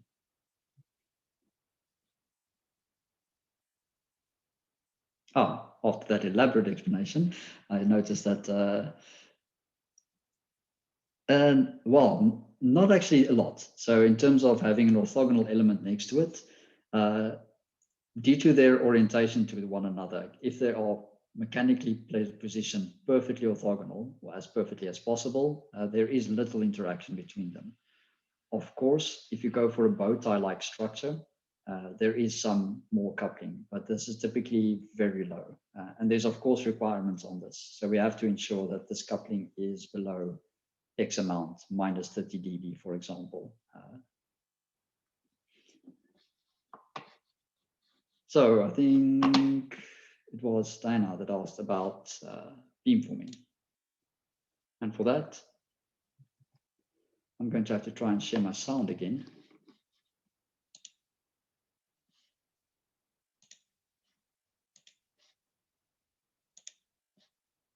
Please let me know if you cannot hear it, but I hope you can hear this. Radio telescopes like LOFAR and the Westerbork telescope map the sky by collecting radio waves instead of light, which is what optical telescopes do. When you tune your radio in between stations, you can hear some of these radio waves from space as noise, but this noise contains all the radio waves from all directions in one big mush. To zoom in on a particular patch of the sky, the Westerbork Synthesis radio telescope uses 25-meter wide dish antennas.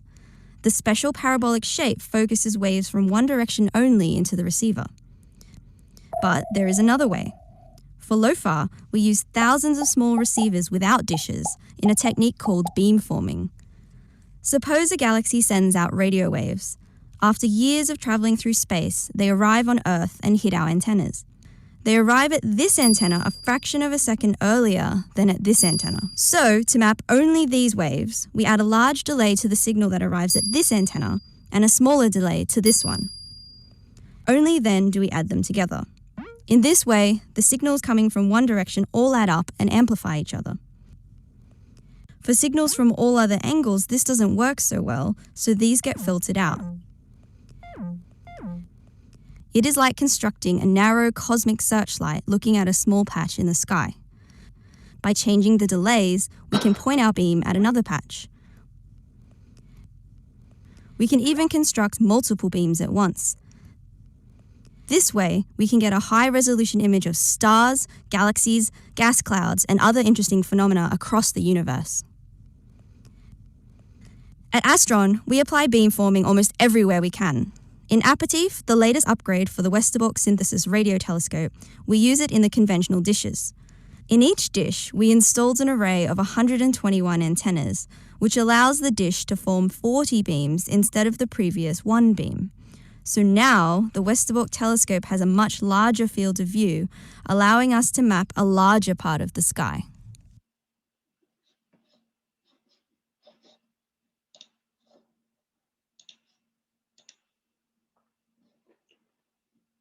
So yeah, that's a quick overview of beamforming, almost exactly what I tried to explain to you in the first section. Mathematically, that's just a nice illustration of how those phase differences are corrected for to make sure that your signals add as a maximum from one direction.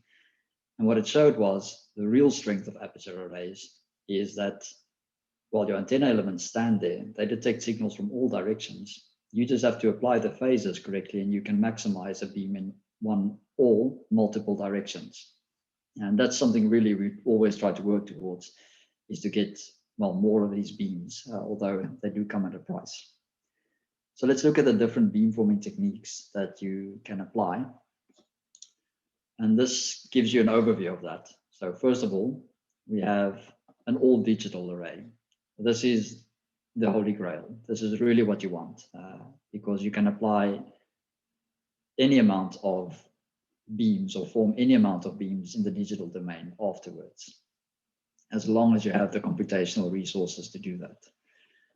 But the architecture for this is antenna element, an amplifier or receiver chain, and then digitization, where each antenna element in your array is digitized individually. And then you have full freedom. You can apply your beamforming weights as you wish. As I say, very, very expensive. To reduce the cost of that, what we typically implement, just as a side anecdote, the LWA LBA is actually an all digital array. But the high band antenna array again makes use of hybrid beamforming. So with the hybrid beamforming, what we do is we first passively combine a few antenna elements.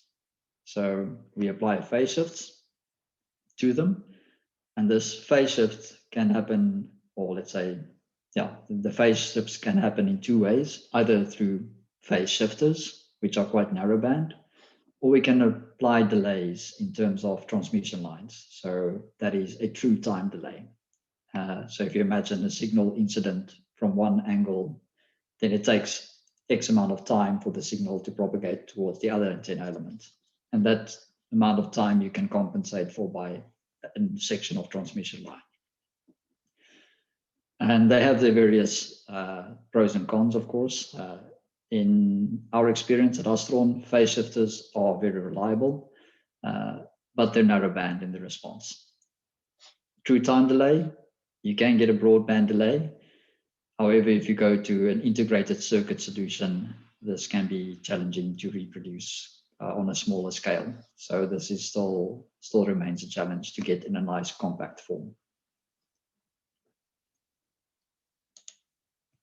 So as I said, for the LWA LBA, we use all digital array.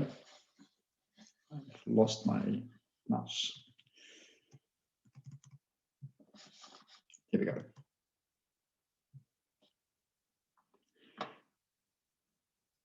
And the processing takes place, well, the signals are amplified and then transported and digitized in the cabinet at each station.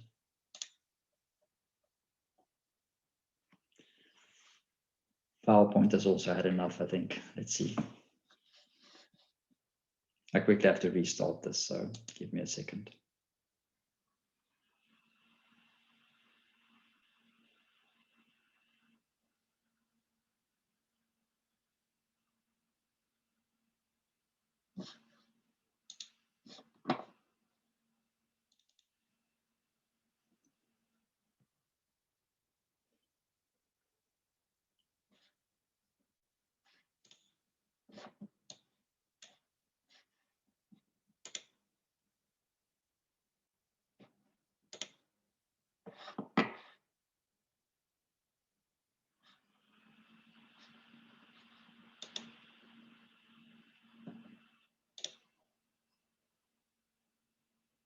Right, where were we? We said the low band antenna array which I refer to as the LWA, is an all-digital array. So all the antenna elements, both polarizations, are sampled individually or digitized and sampled individually.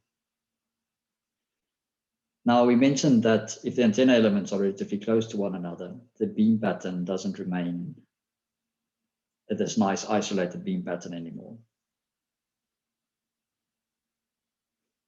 Oh, is the array surrounded by gravel for a purpose? Drainage, that is a good answer. So, of course, there are arrays with grass around them and gravel, but certainly, yeah, this is, it's more of a maintenance aspect that the gravel has been implemented. To get back to the radiation patterns, what I show here is the simulated radiation patterns of low band antenna elements at various frequencies.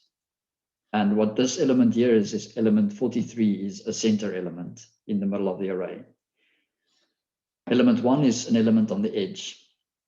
And this is in linear scale. So what you can see, this looks pretty dipole over ground-like. It doesn't look too strange. But at the resonant frequency for the center element, you see significant deformation. And that is due to the very close proximity and the fact there are a large number of antennas around this antenna element. Now, luckily, in an average sense, it still results in a dipole over ground radiation pattern. But if you want to get a really accurate characterization of your antenna array, you need to take these things into account as well.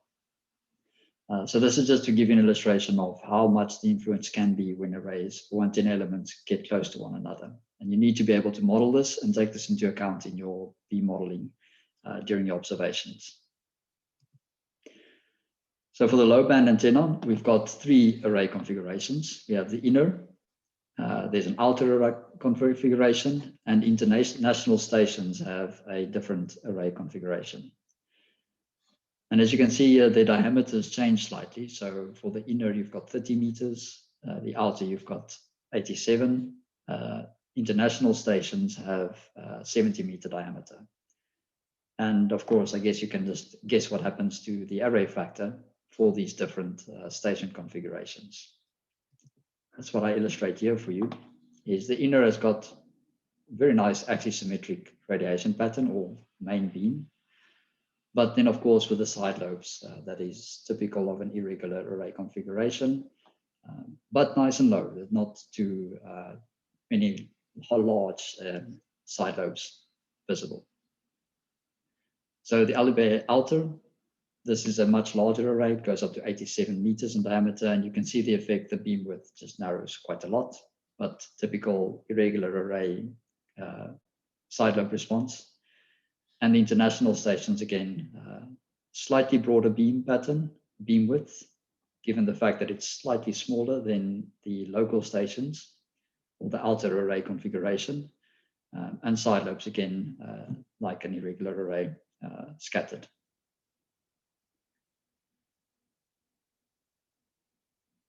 Yeah, in total, then the LOFAR telescope consists of these 52, am I right?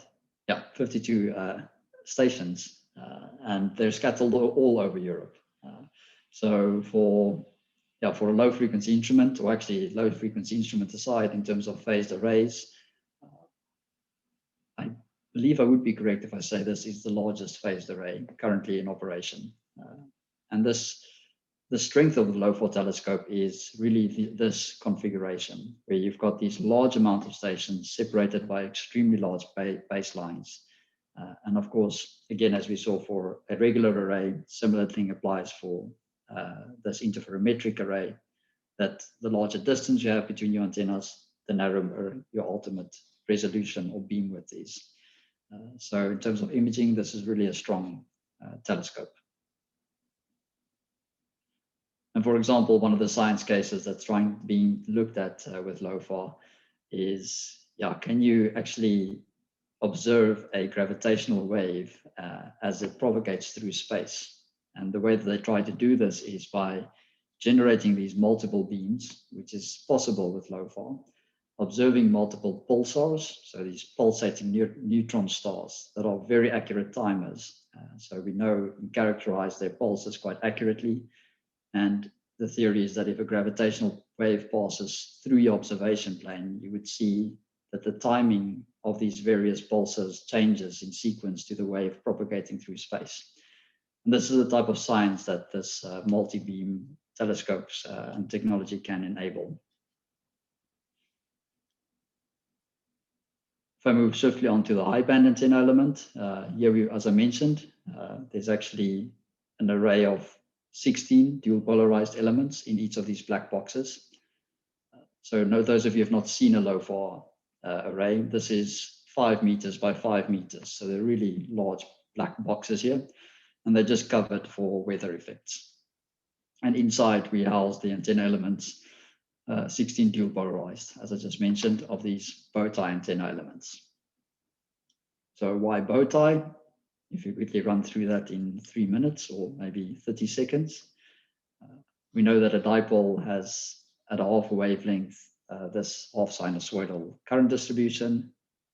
At twice the resonant frequency, we know that we get a full sinusoidal current distribution, which of course results in a non-ideal radiation pattern, especially if you want to observe the universe at broadside. So we go for a bow tie antenna to make sure that we have this nice dipole over ground pattern with good impedance matching over this frequency range. And for the high band antenna, we place these in this 16 or 4x4 grid and in a dual polarized sense. Underneath each of these black boxes, this is what it looks like. In terms of a beamforming architecture, we use a true time delay beamforming architecture. So that is actually delay lines connected to each antenna element, and we can change the delay between each of these antennas before we sum them and digitize only one channel. And I want you to quickly have a look at that in Mentimeter. If you can type in nanoseconds. If this is the high band antenna tile, so 4x4, the elements are separated by 1.25 meters. If you want to scan this array towards the horizon, what is the maximum delay that you would require? So remember here that this is the maximum to scan at any point in the horizon. How much delay would have to be between elements?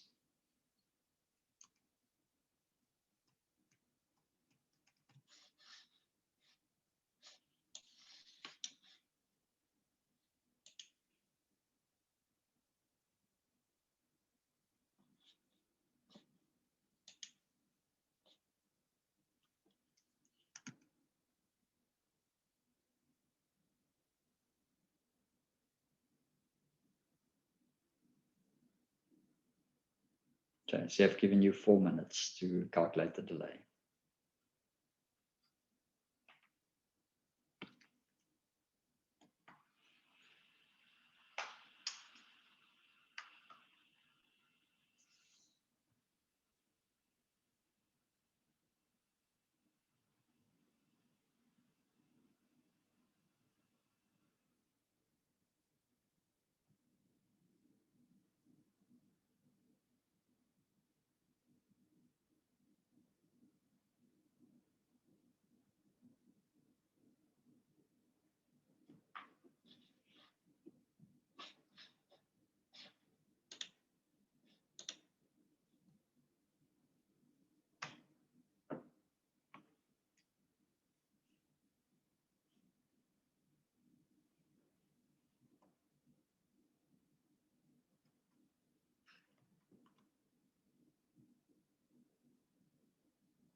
Still see some answers pouring in, so I won't skip this yet.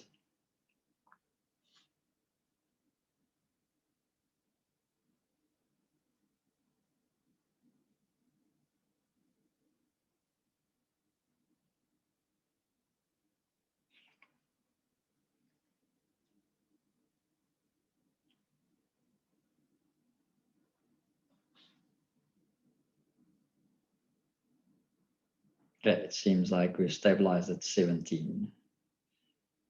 And I may skip the last minute. 18, one more coming in. Okay, we wait.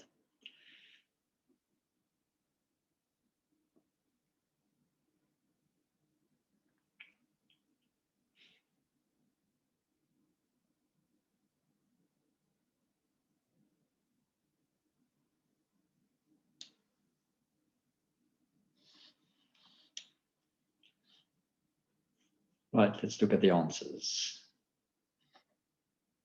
17.7. I don't know how many of you got that. One person. Right, so we've got 12.5, 833, 4 nanoseconds. All right, so what we're looking is for the maximum time delay. So let's just quickly take a look at that. Maximum time delay would be between two of the elements that are distanced the furthest apart, because from the horizon, that will be, let's say, for example, if the field is incident from this, exactly this line here, it'll reach these antennas first, and the maximum delay would have been with respect to these antennas here. But the overall maximum would be when the wave is incident from the diagonal, meaning it reaches this antenna, and then as last, it will reach that antenna there. And this is our maximum delay. And obviously, the velocity at which this happens is just free space velocity, the impedance of speed of light. There's too many definitions in my head at the moment. So what we need is the distance that it has to travel at the speed of light. Now I've said that this distance is 1,25 meters. So obviously that's the same distance, and this is the same distance. So here we've got a total distance of 3,75 meters. So hence this maximum distance that has to be traveled is the square root of 2 multiplied by 3,75. And if we then need to have the time, we know that, well, the speed of light is the distance divided by the time. Well, that's the velocity that we have here. So in other words, the time is this distance, square root of 2 multiplied by 3,75 divided by the speed of light. And that should give you 17,67 nanoseconds. So have a look if you can get to that yourself again, but that is how, in a true time delay sense, you can account for, well, the delay, calculate the delay that you need. And the nice thing is this is broadband. It applies to all frequencies because it's just the physical delay between it.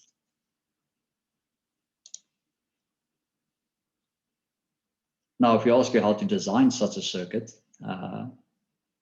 yeah, you can do this in an integrated circuit manner, but for the high band antenna, what we've implemented is simple transmission lines. So what you can see here are these meandering transmission lines. And you see some switching circuit here, or circuitry actually. And all of these little blocks here is a section of length that can be added, depending on which area of the sky you want to scan to. So we decided to digitize it in a number of bits. Of course, ideally you want to have it almost varying exactly as, because every angle has a slightly different delay required for each antenna element, but that's not physically possible or very expensive to realize. So we have to discretize it into these discrete steps that apply for a maximum, or let's say a perfect delay, only at a certain scan angle, but you can suffer the intermediate steps or the slight reduction that you get in your beamforming at the intermediate steps. So we've decided to go for a 5-bit, as I say, in total. And this is just how these bits are divided. So you've got your 0 bit. This is just a short delay here of 0.47 nanoseconds. And then you can add almost 1 nanosecond by adding this delay, or you can use both. Then you're at, well, getting closer to 1.5. We've got another point where we add 1.88 nanoseconds and so forth, up to a point where we can get a maximum of 15 nanoseconds. Okay, so are the subbands related to this? Well, this delay is broadband, as I say. So after this delay has been applied, the signal is digitized and divided into subbands. So this delay with true time delay applies for all subbands being observed at. When you have phase shifters, that is different. Then you have different phase shifts for different subbands. And that's again an advantage of true time delay. But for the high band antenna, we went for 15 nanoseconds delay. So as we just computed, we actually need 17.7 nanoseconds. So obviously there's a drawback or a side effect of that. And that we see back in the what we call beamformer efficiency. So beamformer efficiency is, if you look at, well, assume that you can beamform perfectly to all angles, you have 100% efficiency. But because we've discretized this, we do not achieve 100% efficiency at all angles. There are some angles where we cannot exactly apply the delay by using the combination of these bits. So we get maybe a 90% or 95%. And of course, there will be some angles where we get rather lower efficiency because we don't have enough delay. And that you see back here is if you had a 5-bit delay for 17 nanoseconds, you could cover the entire hemisphere. Now remember that the 17 nanoseconds had been across the diagonal of the array. So we need the most delay in these corners along the diagonal. And by going to 15 nanoseconds, you see that, okay, it's just at these very low elevation angles that we actually lose our beamforming efficiency. But because we have much smaller steps, we can actually get a much better and higher beamforming efficiency by only having 15 nanoseconds. If we went for a 5-bit with a longer delay, then your steps are larger and you have less efficiency for the rest of your scan range.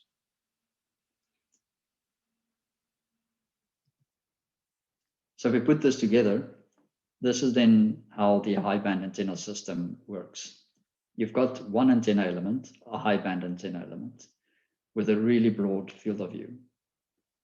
We then apply a hybrid beamforming technique. So we don't digitize each antenna element on its own. We first group them as an array that we call a tile. And for this tile, we can apply a different beamforming setting by applying these delay lines. What you see here is the PC board. And if you were to strip away the top layer, these are all the delay lines that I've just shown you that are in this PC board. And using these settings, we can steer this tile in a particular direction. And it's this signal that's then digitized. So I want you to notice the effect of having a hybrid beamforming technique is when you have a single antenna element, you've got a really broad beam pattern and you digitize that beam pattern. So meaning that you can actually view any of these signals that you receive. Once you combine them in a hybrid beamforming technique, you've created an array pattern. And because your array has a much smaller beam width, this is now the only area of the sky that you actually still have observed. All the rest have actually been lost. So you need to steer your beam into the particular area of the sky that you want to observe before digitization. And that's the area. So for a tile, we have 16 elements or 16 dual polarized antenna elements. This is one of these tiles. And we have 48 or 96 of these tiles in each station. So this is the beam pattern that's actually digitized in the case of the high band antenna element. And as I say, we have 48 to 96 of these tiles. So let's look at it once it's combined in a tile then, or once these tiles are combined in a station rather. that's the last step that's applied. So again, we've got a very broad beam pattern per element. We applied a hybrid beamforming technique where we apply phase delays to a tile of 16 elements, and we get a reduced field of view. This is then the only channel that we digitize. So that's the only area of the sky that we've actually observed. Once we've digitized a number of tiles, we can only solve a digital beam within this field of view. So this is the only area where we can create these digital beams within of a high band antenna tile. We are unable, well, you could do that, but it will not give you any significant results to form a digital beam in this area of the sky because you've not sampled it with your tile.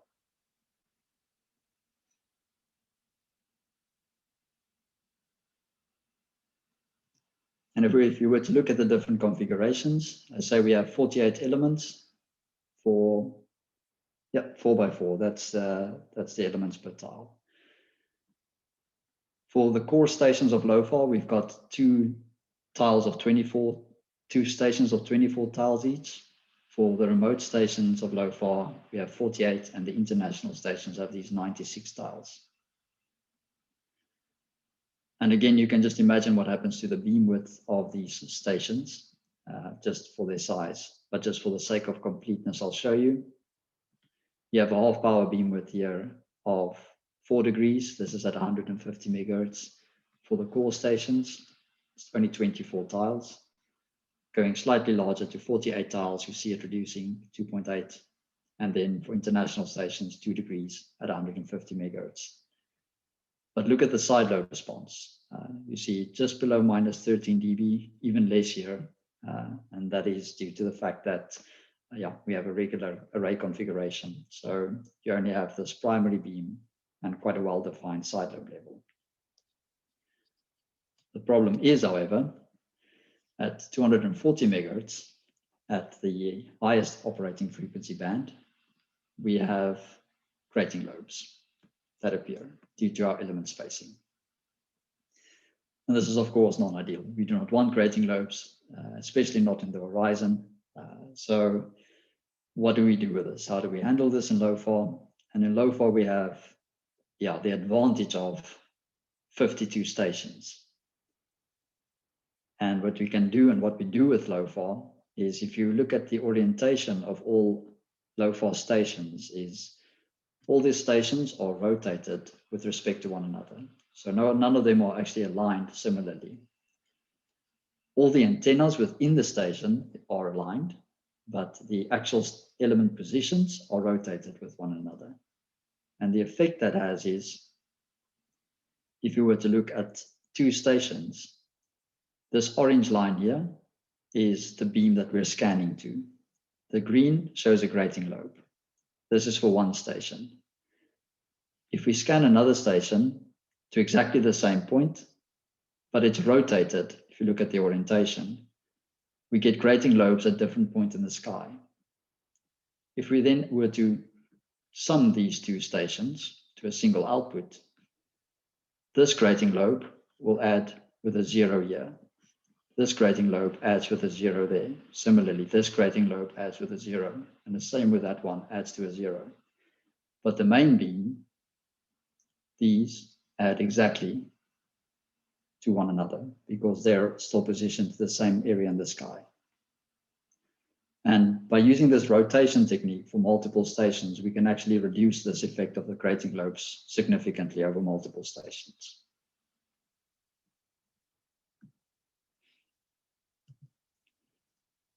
And that's just to summarize the section on the operation of the LOFAR system, is that we have your tile or dipole beam, which is a nice broad beam, which we then combine into station beams and what we call subarray pointings. So this you can not necessarily point to the same direction. You can also decide to point some elements to a certain direction and others to another direction. And once you have a station combined into these beams, obviously your field of view is reduced per beam. But if you have all your stations applied to those directions, you're in the digital domain and you can solve your tide array beams. And these are these very narrow beams because of this large separation distance between stations. And these, depending on your computational resources, you can fill your area with multiple smaller beams if that's what you wish to do. Of course, only within your station or subarray pointing. That's where you're limited to.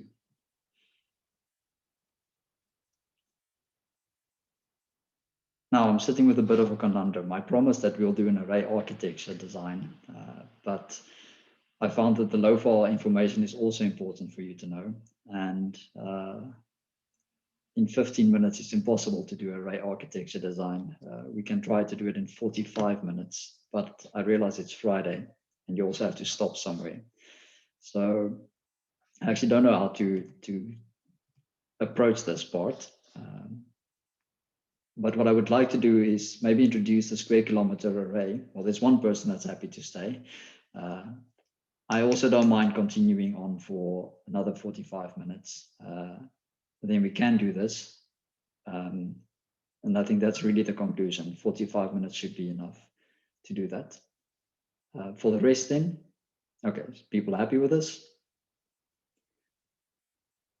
So what I will do is I'm going to introduce the square kilometer array. And then we continue with the architecture study, but I'll have a break just before that.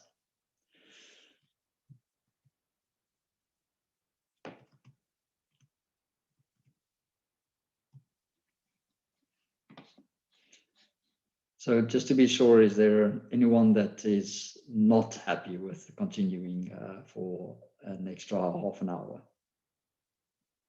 Or that would not be able to do this? There's always the recording for if someone can't make it. Ah, yes, of course. Thank you. Oh, that's you know good. what? It's clearly it's Friday. Maybe I should actually stop now. But thank you. There's always the recording. That is true. So yeah, I'm going to continue with this, and then you'll get the recording and you can watch this. So for those that we stay on, it would be great to have an audience while I do it, of course. So we continue.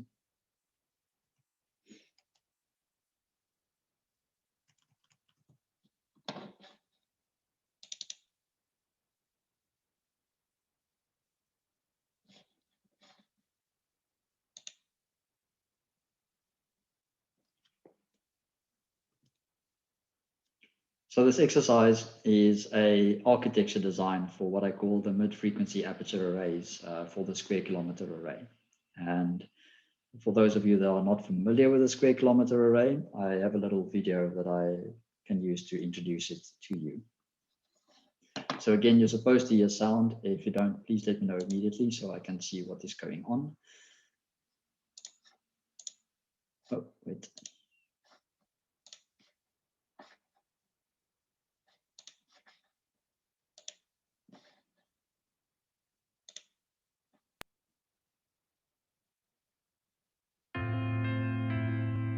What did the universe look like when the first galaxies formed?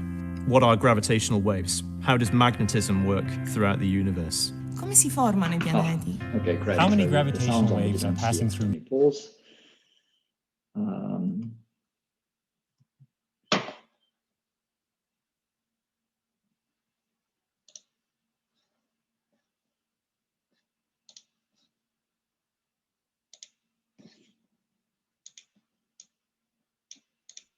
Try that again. You see the screen now.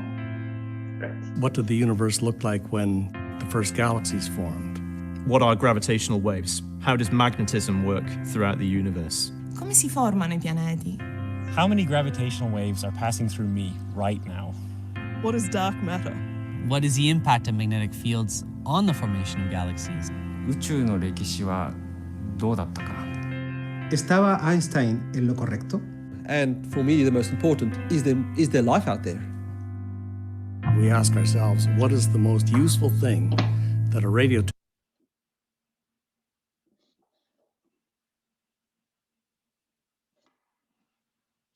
telescope? Sorry about that. PowerPoint is really having some difficulty today. achieve the sun.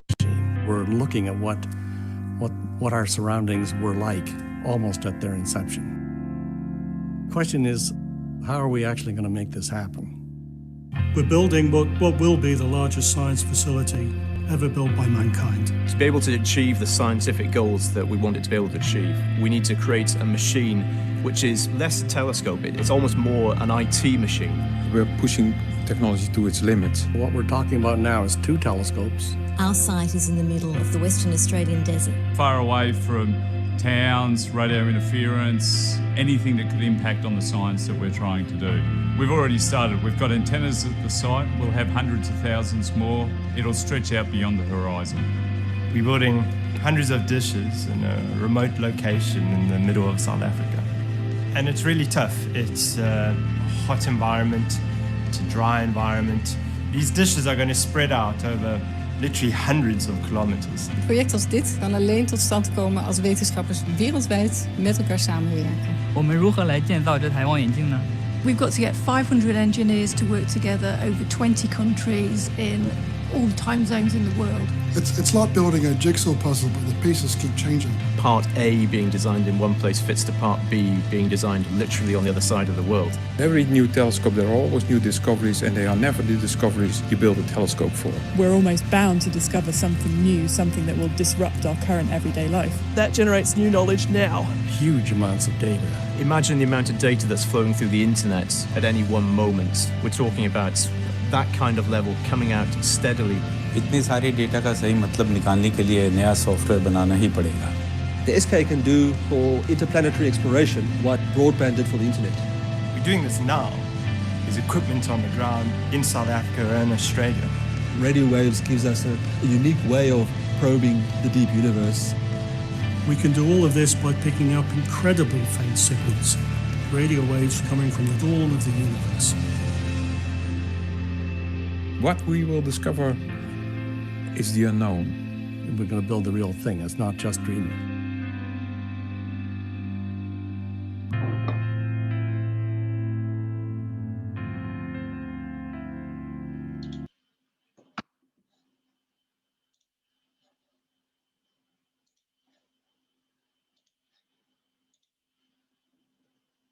Okay, so that's really just in a very brief summary of what the square kilometer array is and aims to do.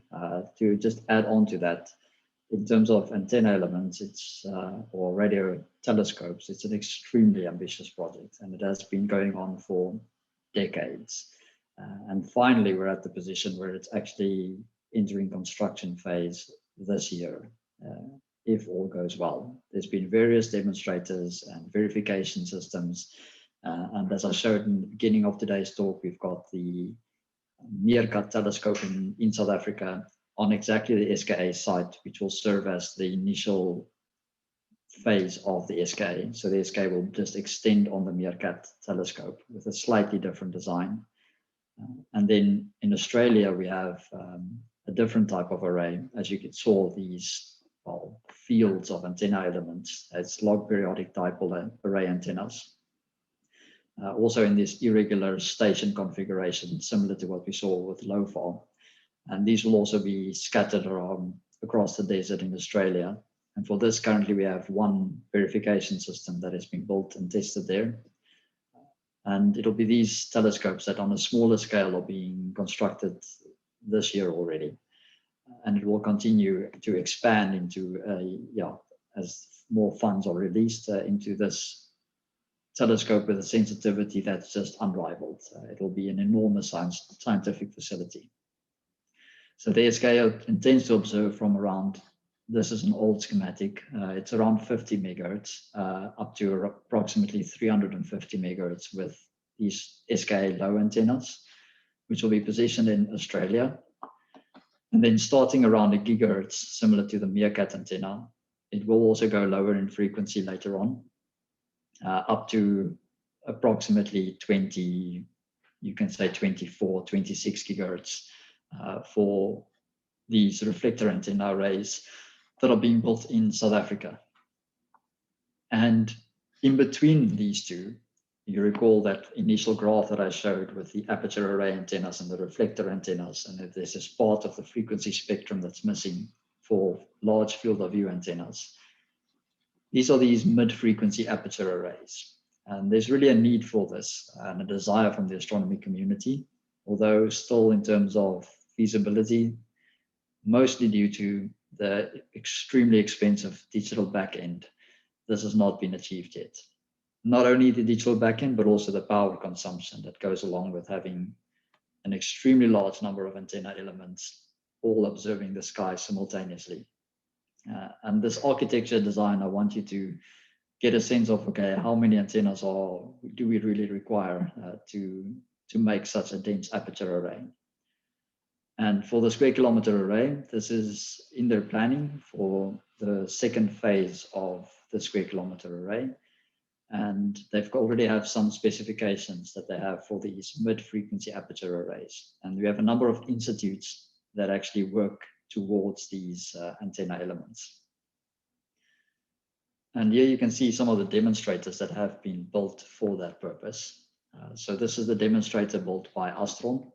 Astron actually built two of these, one in the Netherlands and another at Nancy in France. And these are tapered slot antenna elements, all connected to one another. And in total, you have around 20,000 antenna elements, and all with their own amplifier, but in a hybrid beamforming scheme. For these arrays, we only used a single polarization as well, as creating a dual polarized system was still too expensive, because this is already more than 10 years old now. But you also have Manchester University working on a prototype. This is the octagonal ring antenna array, the Aura antenna. Then you have Cambridge that is actually working on a sparse irregular array configuration for the same frequency band. And this you see in this form of this lower log periodic dipole antenna arrays.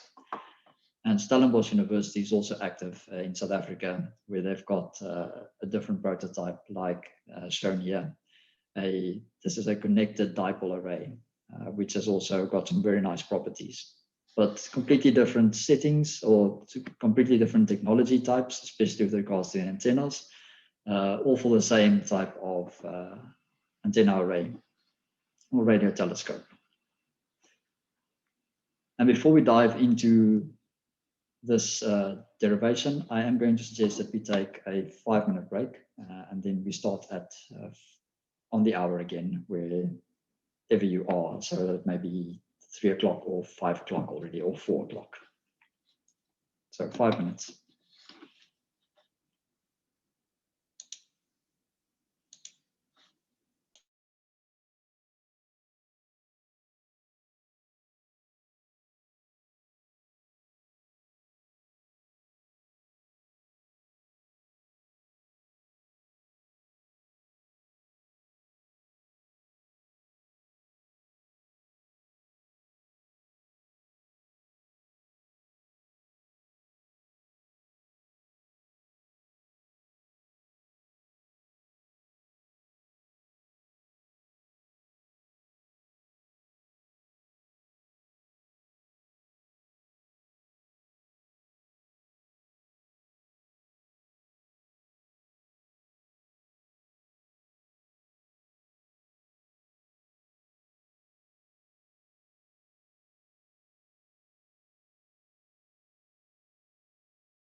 Okay, so here we go, final stretch. What I show here on the screen is this is the SKA requirements for the mid-frequency aperture array. So if you go look up the official document for the requirements, these are the requirements that you will see. And this is what everyone is designing towards, that is part of the SKA Observatory Development Program. I had to figure out the acronym there quickly. So as you can see here, it's listed as an operating frequency range, 450 megahertz to 1450 megahertz. It has an optical field of view requirement for 200 square degrees at 1 gigahertz. Now, I don't know if this means a lot to you or to many of you by seeing this optical field of view requirement, but we'll get into that in a bit, exactly seeing what does this mean. Then it's a scan range of 60 degrees from zenith. So zenith is... All right, just... Sorry, yes? Still red spotted. Say that again? Sorry, David, I had an interruption here, sorry. Okay. So, okay. So the scan range is 60 degrees from zenith. Zenith being straight above the array and scanning then 60 degrees from straight up. Number of independent beams is 2 per polarization. So they want dual beam capability to be able to observe 2 positions of the sky independently in 2 polarizations. The sensitivity requirement is 10,000 square meter per Kelvin. So you recall the definition for sensitivity, effective area divided by system noise temperature. This is the sensitivity they want to achieve. And they tell us here what is that the system noise temperature that they want, 40 Kelvin. This changes quite a bit, but it may be lower even. They've become very strict in this. 40 Kelvin already is an extremely difficult system noise temperature to achieve for a room temperature device, as these systems will not be cooled.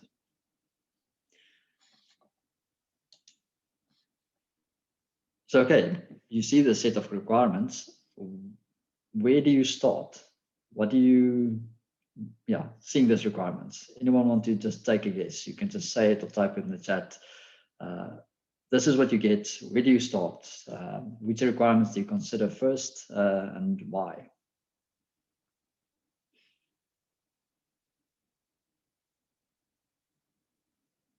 Anyone want to take a guess? Frequency range. Yeah, that's a very good option. Yeah, frequency range really helps you because that's your first design step. And there's something else. So, okay, frequency range, I guess, helps you. Well, that helps you with both things that you require. You require a array layout. Yeah, frequency range, scan angle. Those are 2. Yeah, sensitivity. That's also depends on how you approach this one. You can decide to go for the sensitivity, then at least you know. Well, let's see what you know. So let's say you want to approach this from an antenna perspective, saying first I want to identify my suitable antenna candidates. What we would need for that, you've mentioned this, is your frequency range and the scan angle. Because the scan angle helps you define this half power beam width that you require.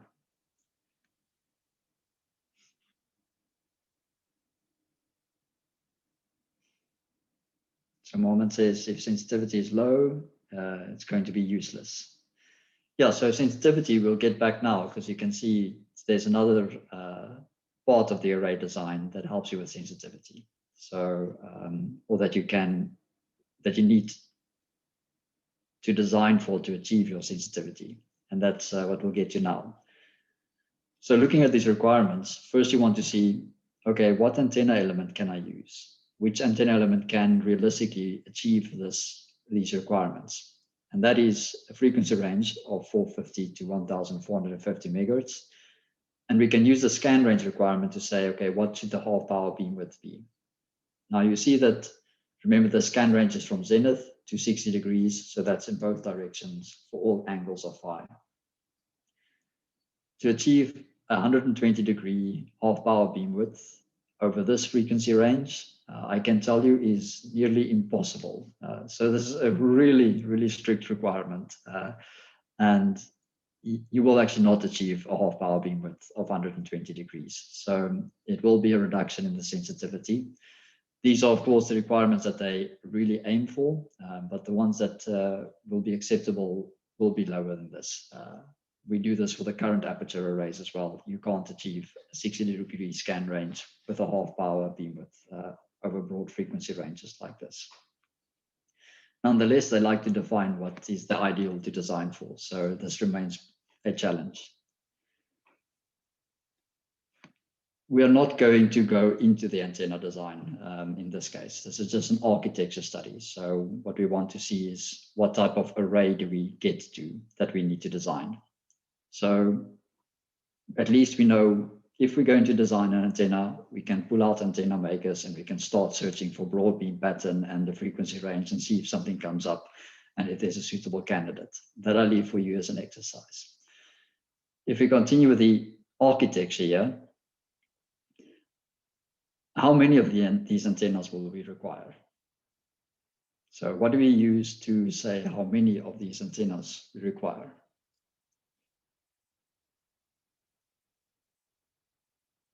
Which of these requirements? Optical field. That plays a part, but not for the total amount. Yes, I hope I say your name correctly, Dwalta. Correct. Your sensitivity. It's your sensitivity that defines the amount of antennas that you need. Because if you remember,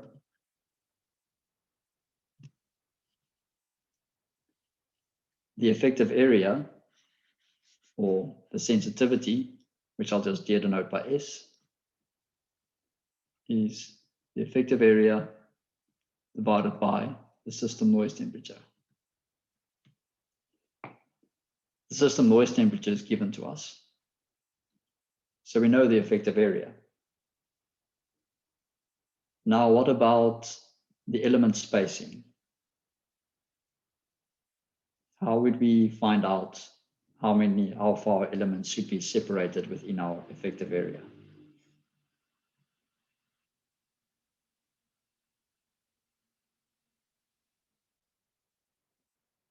Anyone want to take a guess? So the frequency range?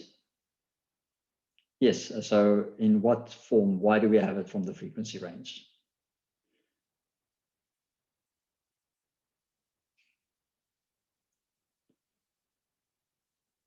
The desired beam size couples into another requirement. We'll get to that next, but at the moment we're trying to find out what should be the maximum antenna element spacing. So if I ask you this, what do you want to avoid with an aperture array? What don't you want in your scan range at all? Avoid grating lobes, exactly. So if you've avoided grating lobes and we want to scan, technically, we need to take the 60-degree scan range into account when we design our grating lobes. Remember the expression that said that, I hope I'm writing it correctly, can I avoid that? How do I clear?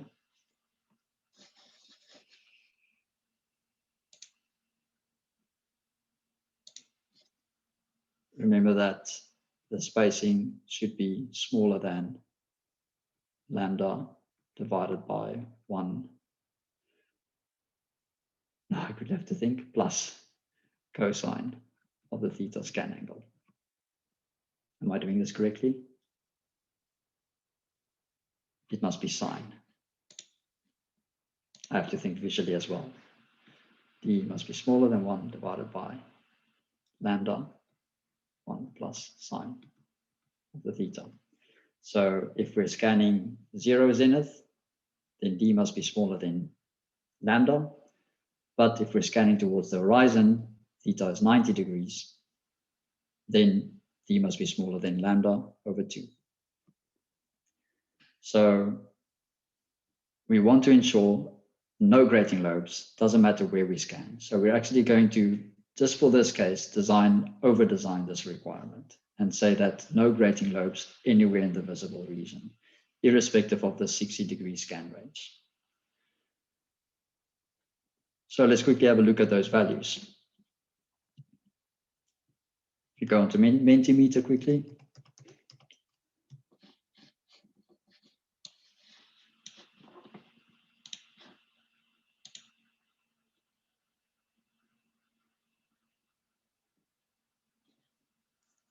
So see if you can solve the effective area required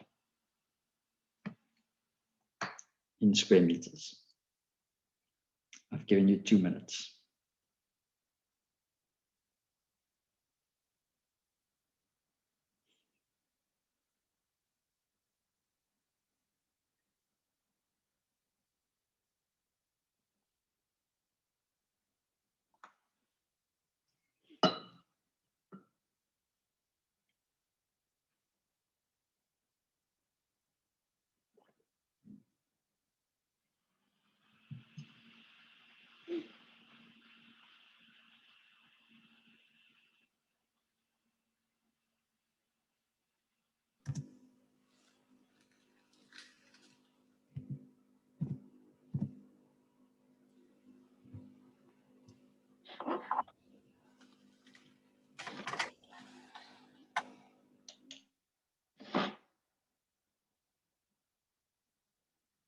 See, 6 of you have tried it.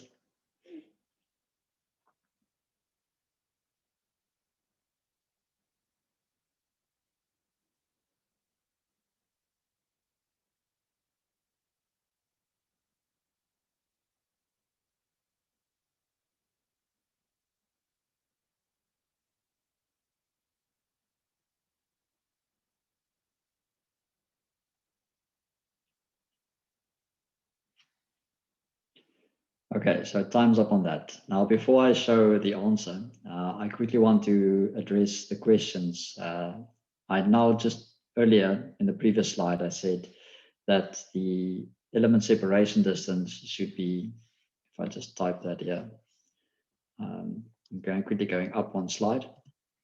I said that it should be 1 plus sine theta. And then see, you've asked if this shouldn't be cos theta. Now, I believe in the notes, our antenna array is positioned like this along the z-axis. And we've defined theta scan from the plane containing the array. So this was theta scan. In this instance, we've reversed it a little bit.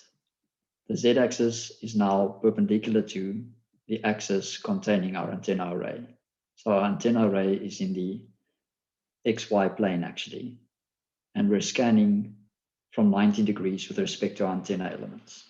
So that's why I also had to think about it a little bit. So that's something that's a very critical point, and I actually should have noticed that I'll mention this during the slides. I think it is always, I do state it in the notes that I'll share with you. So if you read that section again in the notes, you'll see that I warn of this because it's a confusion that everyone makes quite often, even I. So back to the question, what is the effective area? I see some of you, most of you actually, 8 of you got the correct answer of 400,000 square meters.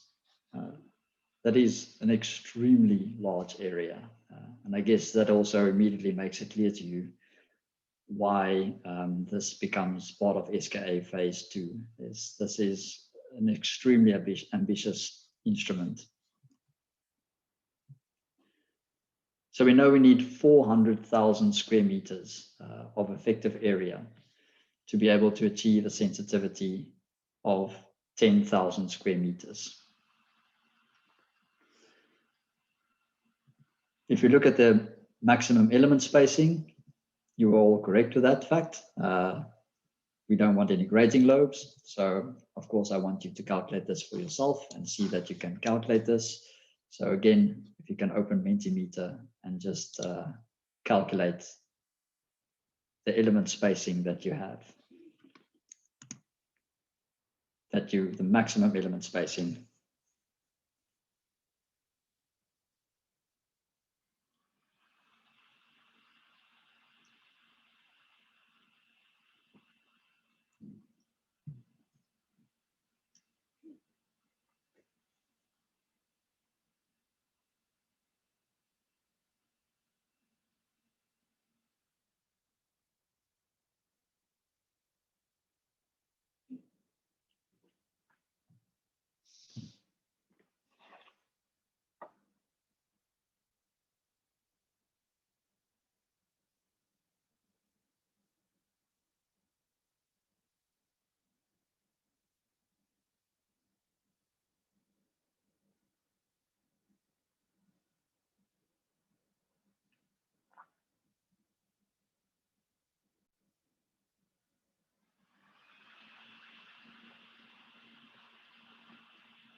I see 7 of you have attempted this.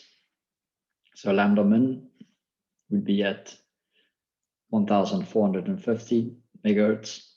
And if you've converted that to the equivalent wavelength, you know what the element spacing should be.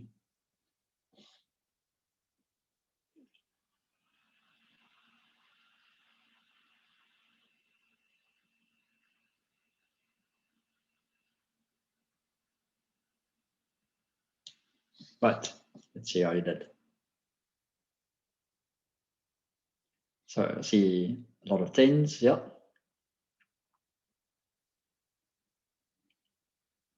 10.4, someone potentially used a different rounding, but that's also okay. I guess that could also be correct, close enough to me. These not quite. So just again, in terms of frequency, lambda at the highest frequency, because that will give us the smallest spacing. Well, let's say if you were to design your spacing for the lowest frequency, then any frequency above that will be too long. So you use the highest frequency range to design your element spacing that you can have. So that gives us our initial array array design criteria. We need to achieve an effective area of 400,000 square meters. And we can only have our elements spaced 10 centimeters apart if we want to ensure that we get no grating lobes over our entire field of view, that is a hemisphere. So anyone, just give me your opinion. What would you go for? A regular or an irregular array? You can fire away. What's your opinion? So Mohammed says regular. Another regular.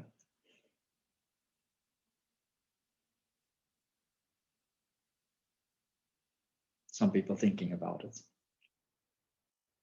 And Nina wants an irregular array. Okay, so I assume you decide, let's avoid the grating lobe effect and go for higher side lobes, which can be an option. And you may recall now this initial,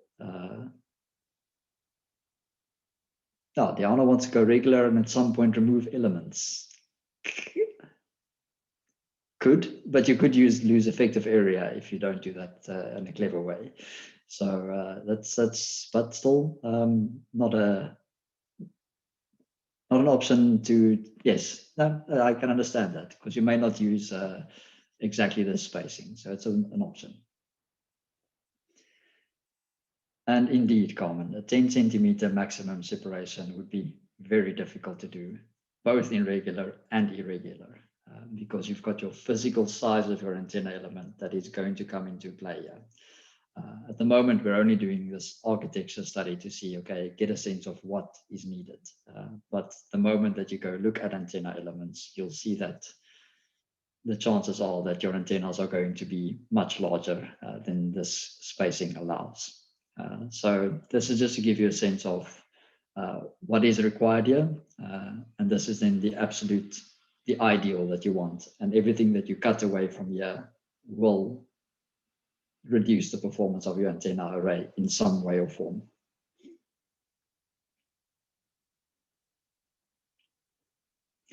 What I mean with if you don't remove in a clever way is, let's say our initial antenna element spacing is 10 centimeters. But you could say, for example, that we go for a 20 centimeter spacing. And this will, of course, be okay for some regions of your frequency range, but at the higher end, then you'll pay the price for what you've did. So it will come a compromise. So maybe that's not a clever way. It'll be a compromised way that you are in a compromised sense.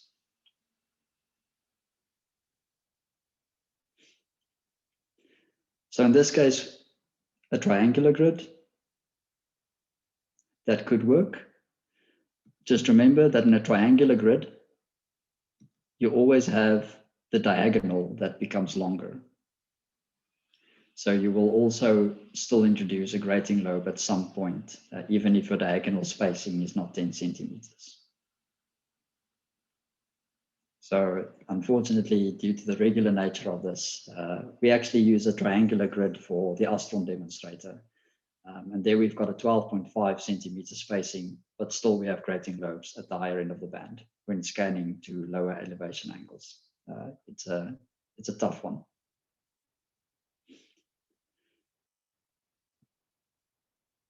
So I'm going to, just for simplicity's sake, assume that we're going for a regular array. I personally do prefer regular arrays because of the fact that the side lobe response is so well defined, but that's my own preference.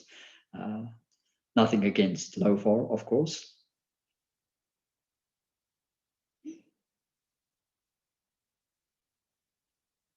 So Joe says in imaging, semi-random switching off of elements is used to avoid grating lobes.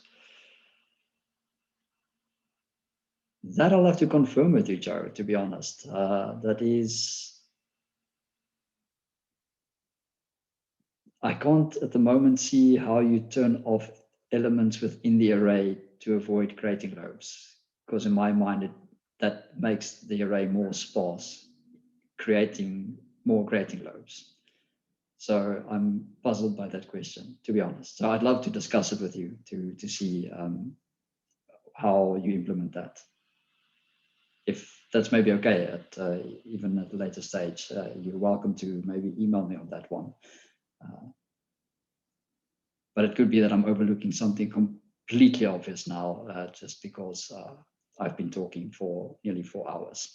So but I have a question on that one.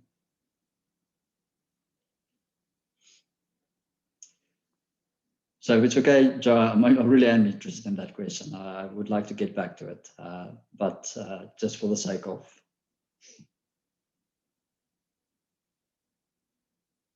Yeah, that's what I want to check myself. But it's an interesting one that you state there. So just for conclusion of this, so I'm going to continue with a regular array. So partly because I prefer a regular array, but that doesn't mean that anything's particularly wrong with an irregular array. And it's also simpler for this exercise. So let's look at that. We've got a 10 centimeter spacing. How many antennas do we need in 1 square meter? Someone can quickly type that in the chat.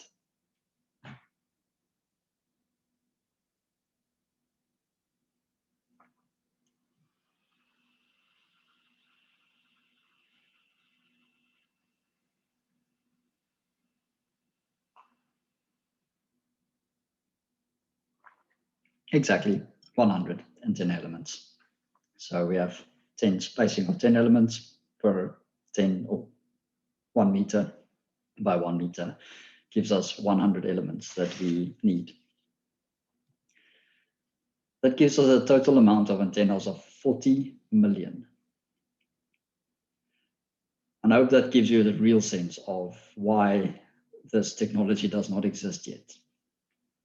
That is an absurd amount of antenna elements. And remember, each one of these antenna elements requires an amplifier or 2.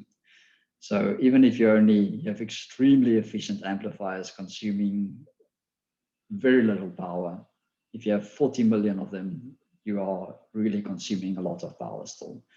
So it is really a challenge to create this telescope, but it is something that really would be great if we can get this done one day.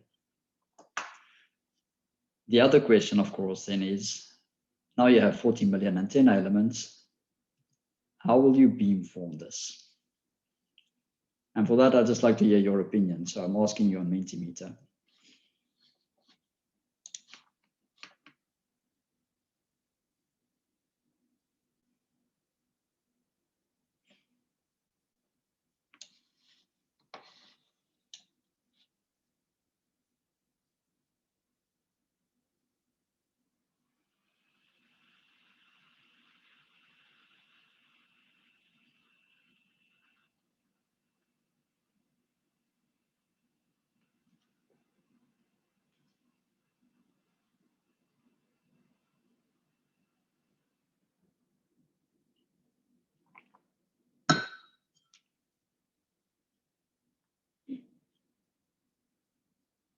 See, nearly 10 responses.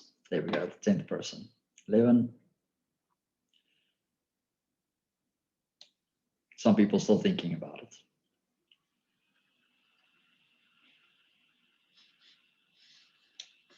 Right, let's have a look at that. So some people say all digital. Okay, 2 people. Most of you think phase shifters, and some with a true time delay. So yeah, indeed, I think if I had to choose one here as well, I'd go for true time delay. Just given the fact that you've got one setting for each scan angle. It could be multiple switches, but one delay setting, and this applies to your entire bandwidth, 450 to 1450 megahertz. Phase shifters, we actually implement this in our prototypes at Astron at the moment.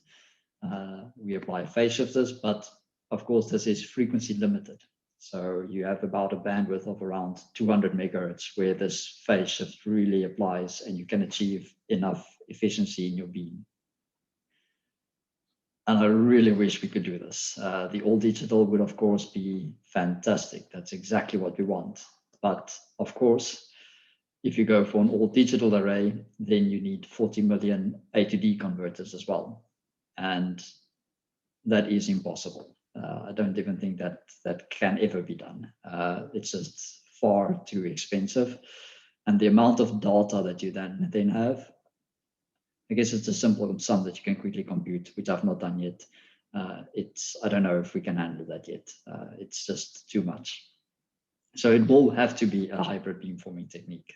That is the only way that this can realistically be achieved.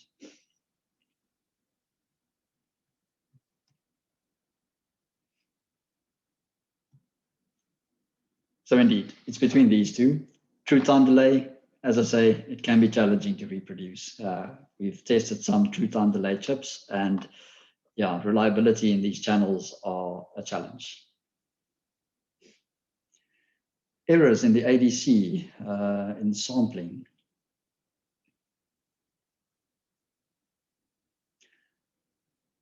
I'm going to say that I believe this has become rather robust. Of course, there will be some errors, that has to be, but I actually don't have a clear answer on that. I've never had this question actually. That's why I don't have anything to say on it. I would like to say that I think manufacturing tolerances in delay lines are more likely than, let's say, if you were to work with commercial products, to commercial ADCs. But that's a very good question, Carmen. I'm going to look that one up as well. I can't answer you directly. Given the fact that we use these in LOFAR, if it had been a true concern, we would have known it. That's my only safe answer for the moment.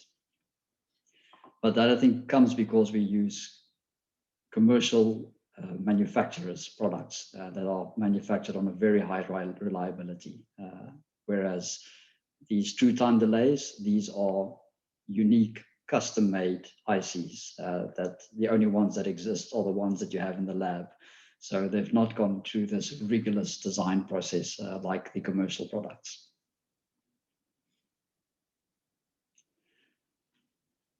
Moving on then, the subarray size. So we said we want a hybrid beamforming technique. What is the subarray size that we use, and which requirement will you use to derive this subarray size?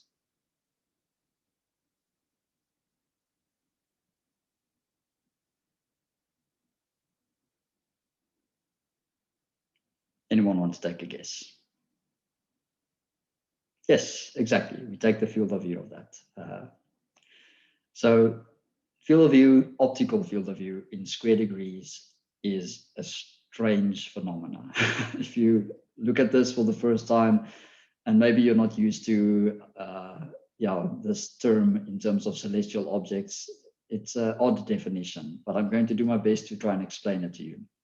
Or let's say this is my best understanding of it. If you really see that I'm doing this completely wrong and you are disagreeing with me, please let me know. But this is my best explanation of it.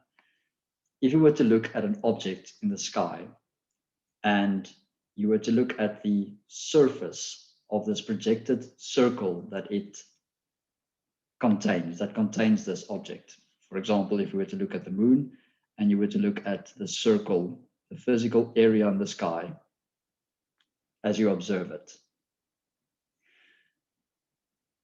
As I say, we assume the projected circle on the sky. So we are only considering a flat surface here. And we know that this flat surface has a certain radius, r. If we want to compute the area of that surface, we know that it is pi r squared. Or in terms of a diameter, as I say here, the diameter over 2 squared. Now, when we define the field of view in square degrees, we define this diameter in terms of an angular span from our observation point.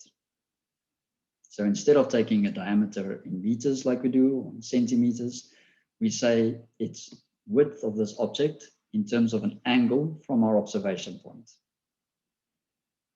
And that is our field of view. It's an odd definition, I agree with it, but this is the best way that it can be explained. And this is the manner in which at the moment it is defined. And we define this in square degrees. So just as a quick exercise here to make sure that you all follow along with what is being done here, the field of view of the moon is half a degree in diameter. If we observe it from our observation point, it's half a degree across. What is the field of view then of the moon? If you can quickly have a look in Mentimeter.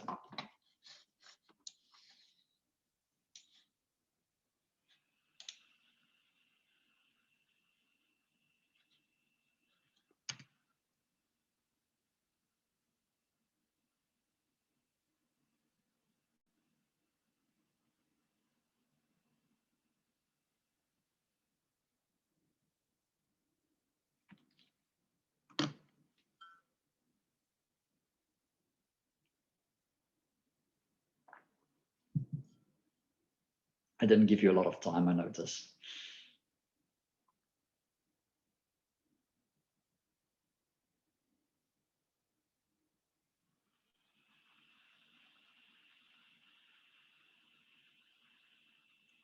So sorry, I did quickly, I noticed that I forgot to set the time on that question, but it is actually quick substitution. It's a half divided by 2 squared multiplied by pi. And the answer is 0.2. So I think most of you got that right. I see some people, well, yeah, 1.9, that's exactly. So that's also correct. This one, unfortunately not. Just have a look again that it was in square degrees, that it had to be calculated. And that's the definition of field of view. So if we know this field of view, I'm calling you back to Mentimeter, of course, then, because then at what must the half power beam width be of our array at 1 gigahertz if we want to achieve a 200 square degree field of view? Quickly see if you can type that in Mentimeter.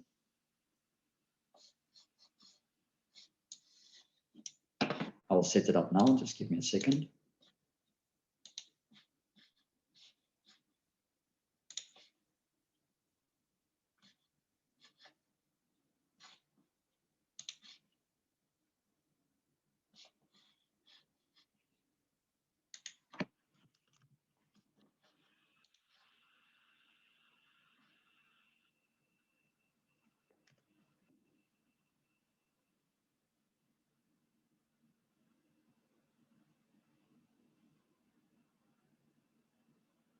So giving you 2 minutes, see if you can compute the half power beam width we need to achieve that.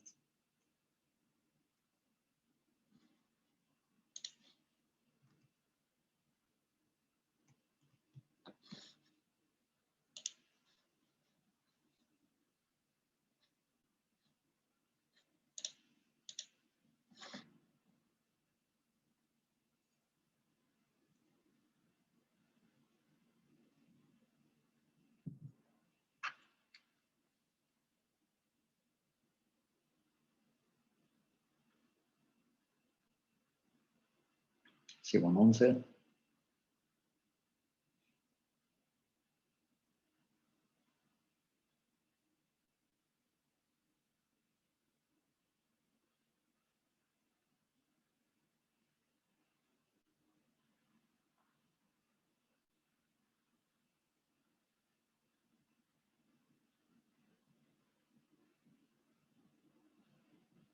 Okay, see 5 of you have attempted it so far. 6.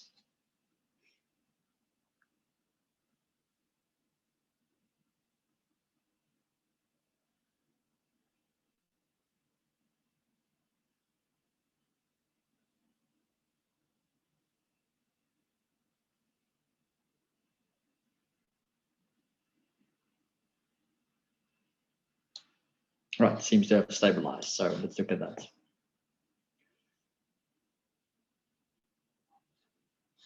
Right, 4 of you had indeed 16 degrees. So just have a look at the expressions again. 16 degrees is indeed the correct answer. I think someone forgot to counter in the fact that this is the diameter, not the radius. So that may be why this factor of 2.5 has been missed there.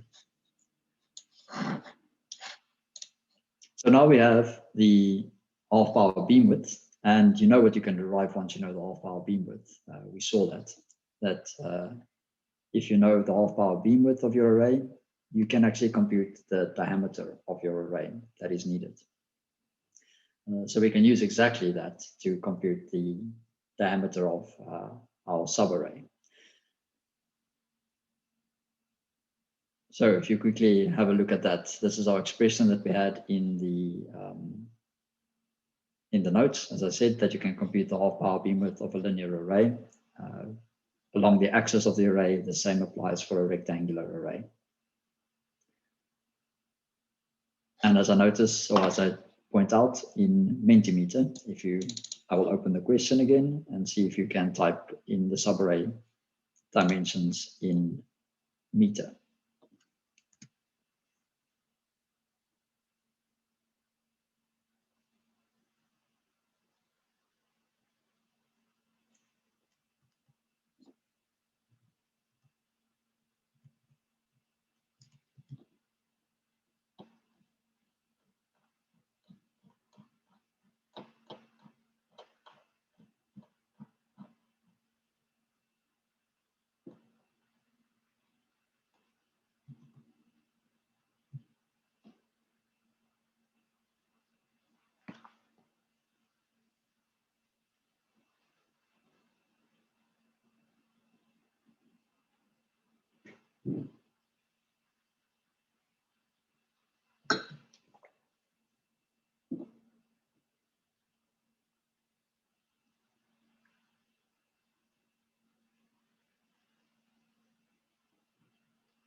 One answer in.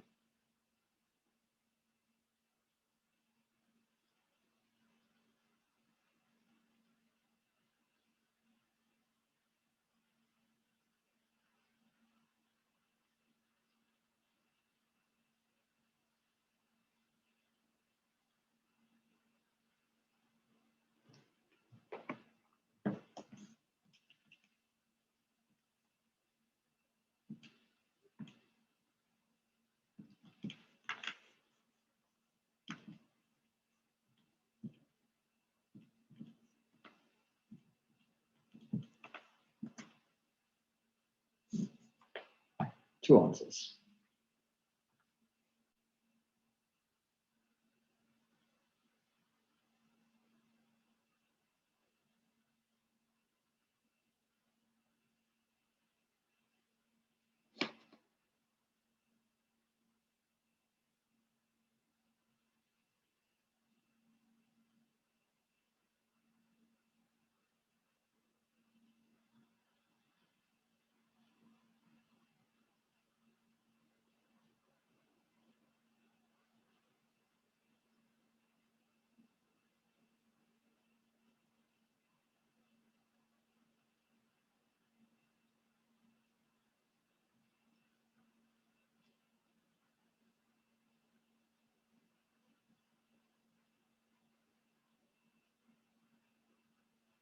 Okay, I see 6 of you have tried.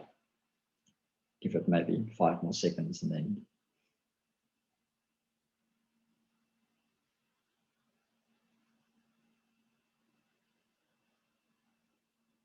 Right.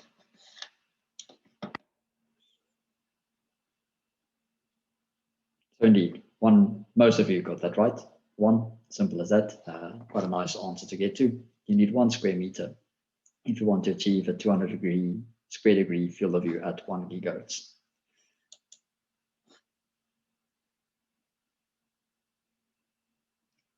That's the ultimate expression that you use to solve that. And that really concludes the architecture design from this point. So given the set of requirements that we got in the beginning, you can see where you can get already with this. Of course, your final design will not look anything like this, but this is the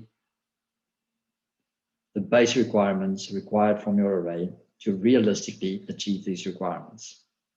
Anything that you start to deviate from this, you will now start to sacrifice one of these requirements.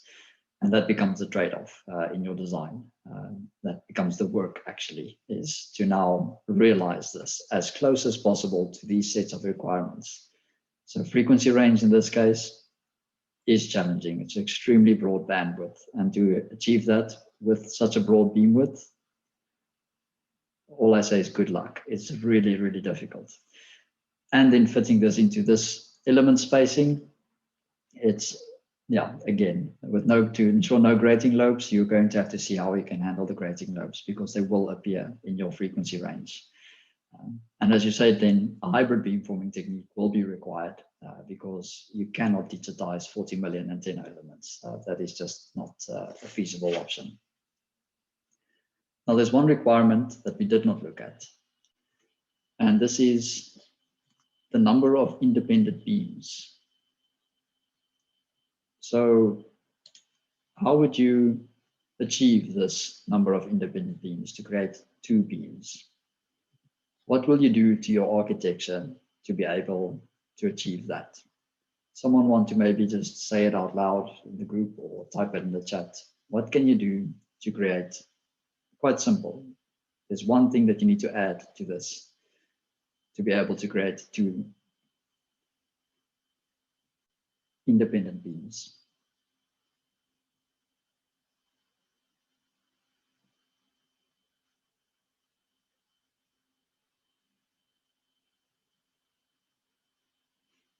So someone says add another beamformer to the ADC. Yeah, correct. But you need one more device to be able to do that.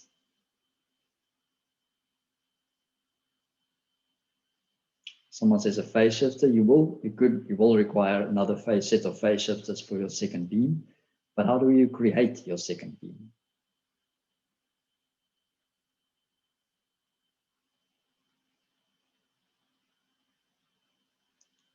So has anyone ever heard of a power divider?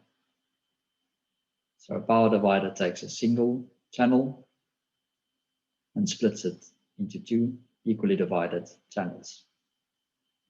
So before our phase shifters, after our amplifier of each channel, you'll have your antenna element, you'll have your amplifier, you add a power combiner or power splitter, and this splits your single channel into 2, at which point you can add 2 sets of phase shifts and digitize.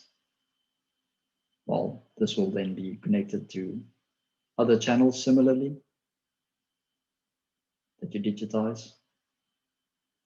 And similarly, again, this one will be added to multiple channels of its own for the second beam, which will digitize.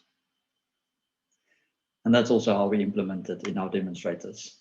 Each of these channels get a power splitter, splits the power equally per channel, and then we group different sets of phase shifts for each of these 2 channels per antenna element.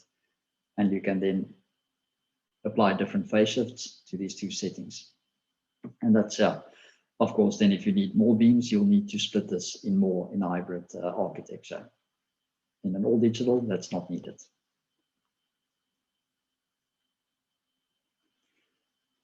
This was also demonstrated with this Embrace demonstrator. The 20,000 element array had exactly this capability where it could steer 2 beams due to this power splitter that was implemented in each channel. So with that, I say thank you for those of you that have stuck to the end. So someone says a T-splitter, Wilkinson.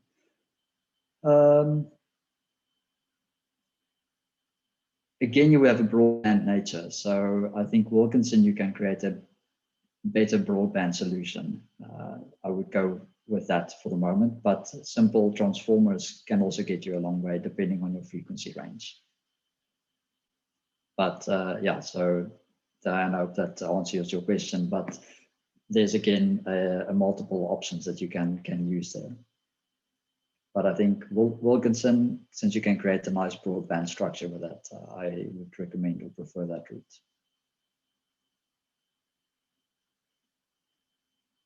And there's some references on some of the design.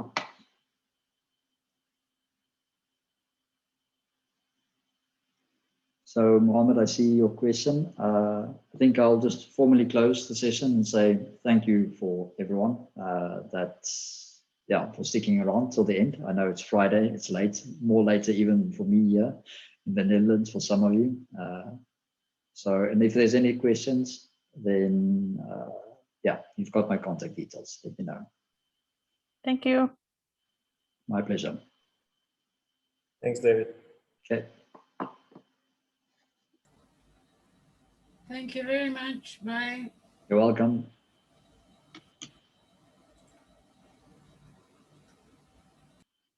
Right, Mohammed. So I see your question. I'm just going to take a bit to read it quickly, and then I'll get to you.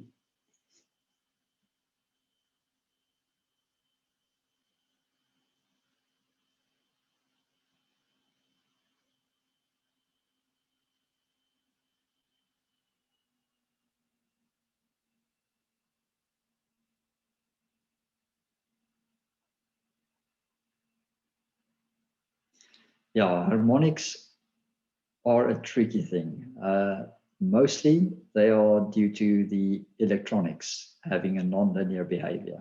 You can in some instances, but then I think you have to have a really high power. It could be the material that actually induces second or multiple harmonics. But in our cases, this comes down to, for extremely large input power, again, mostly. So your RFI can also have an influence on this. Your amplifiers go into a nonlinear behavior. And it's at these points that the additional harmonics are introduced. So it definitely has to do with your electronics. And I assume you're observing with LOFAR if you ask this question.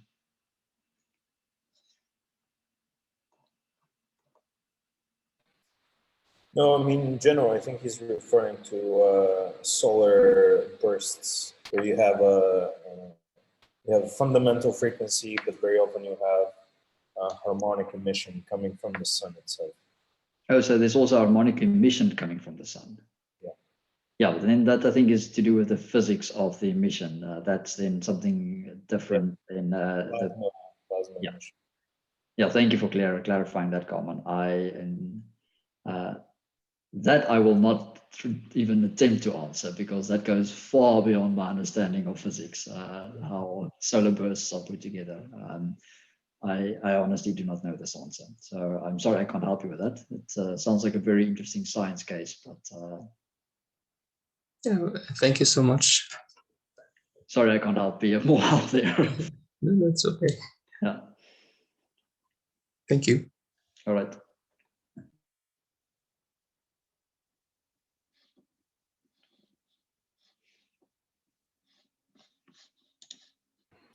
Okay. Yeah. Well, thanks. Else. This has been fantastic. Yeah, I hope that everyone at least, I know it's an information dump. It's always, it's difficult to contain this much information in such a short time. So I hope people have managed to at least take some information home with them. No, I think everyone learned a lot. Great. Yeah, that's the intention. Yeah. So, and hopefully then it's useful as well. That's even better. I'm glad we stuck out the last hour because this I think is really the culmination of the course. If you can see how it's implemented in a design study. So yeah. Apologies for going over time, but I think it was worth it. So yeah, we talk again at a next follow-up meeting. Yeah, definitely. Okay, Carmen, I'll send you the notes tomorrow. Oh, not tomorrow, on Monday. Okay, great, fantastic. Thank you. Okay. Have a good weekend. Yes, likewise. Thank you, David. Bye-bye. Yeah, you're welcome.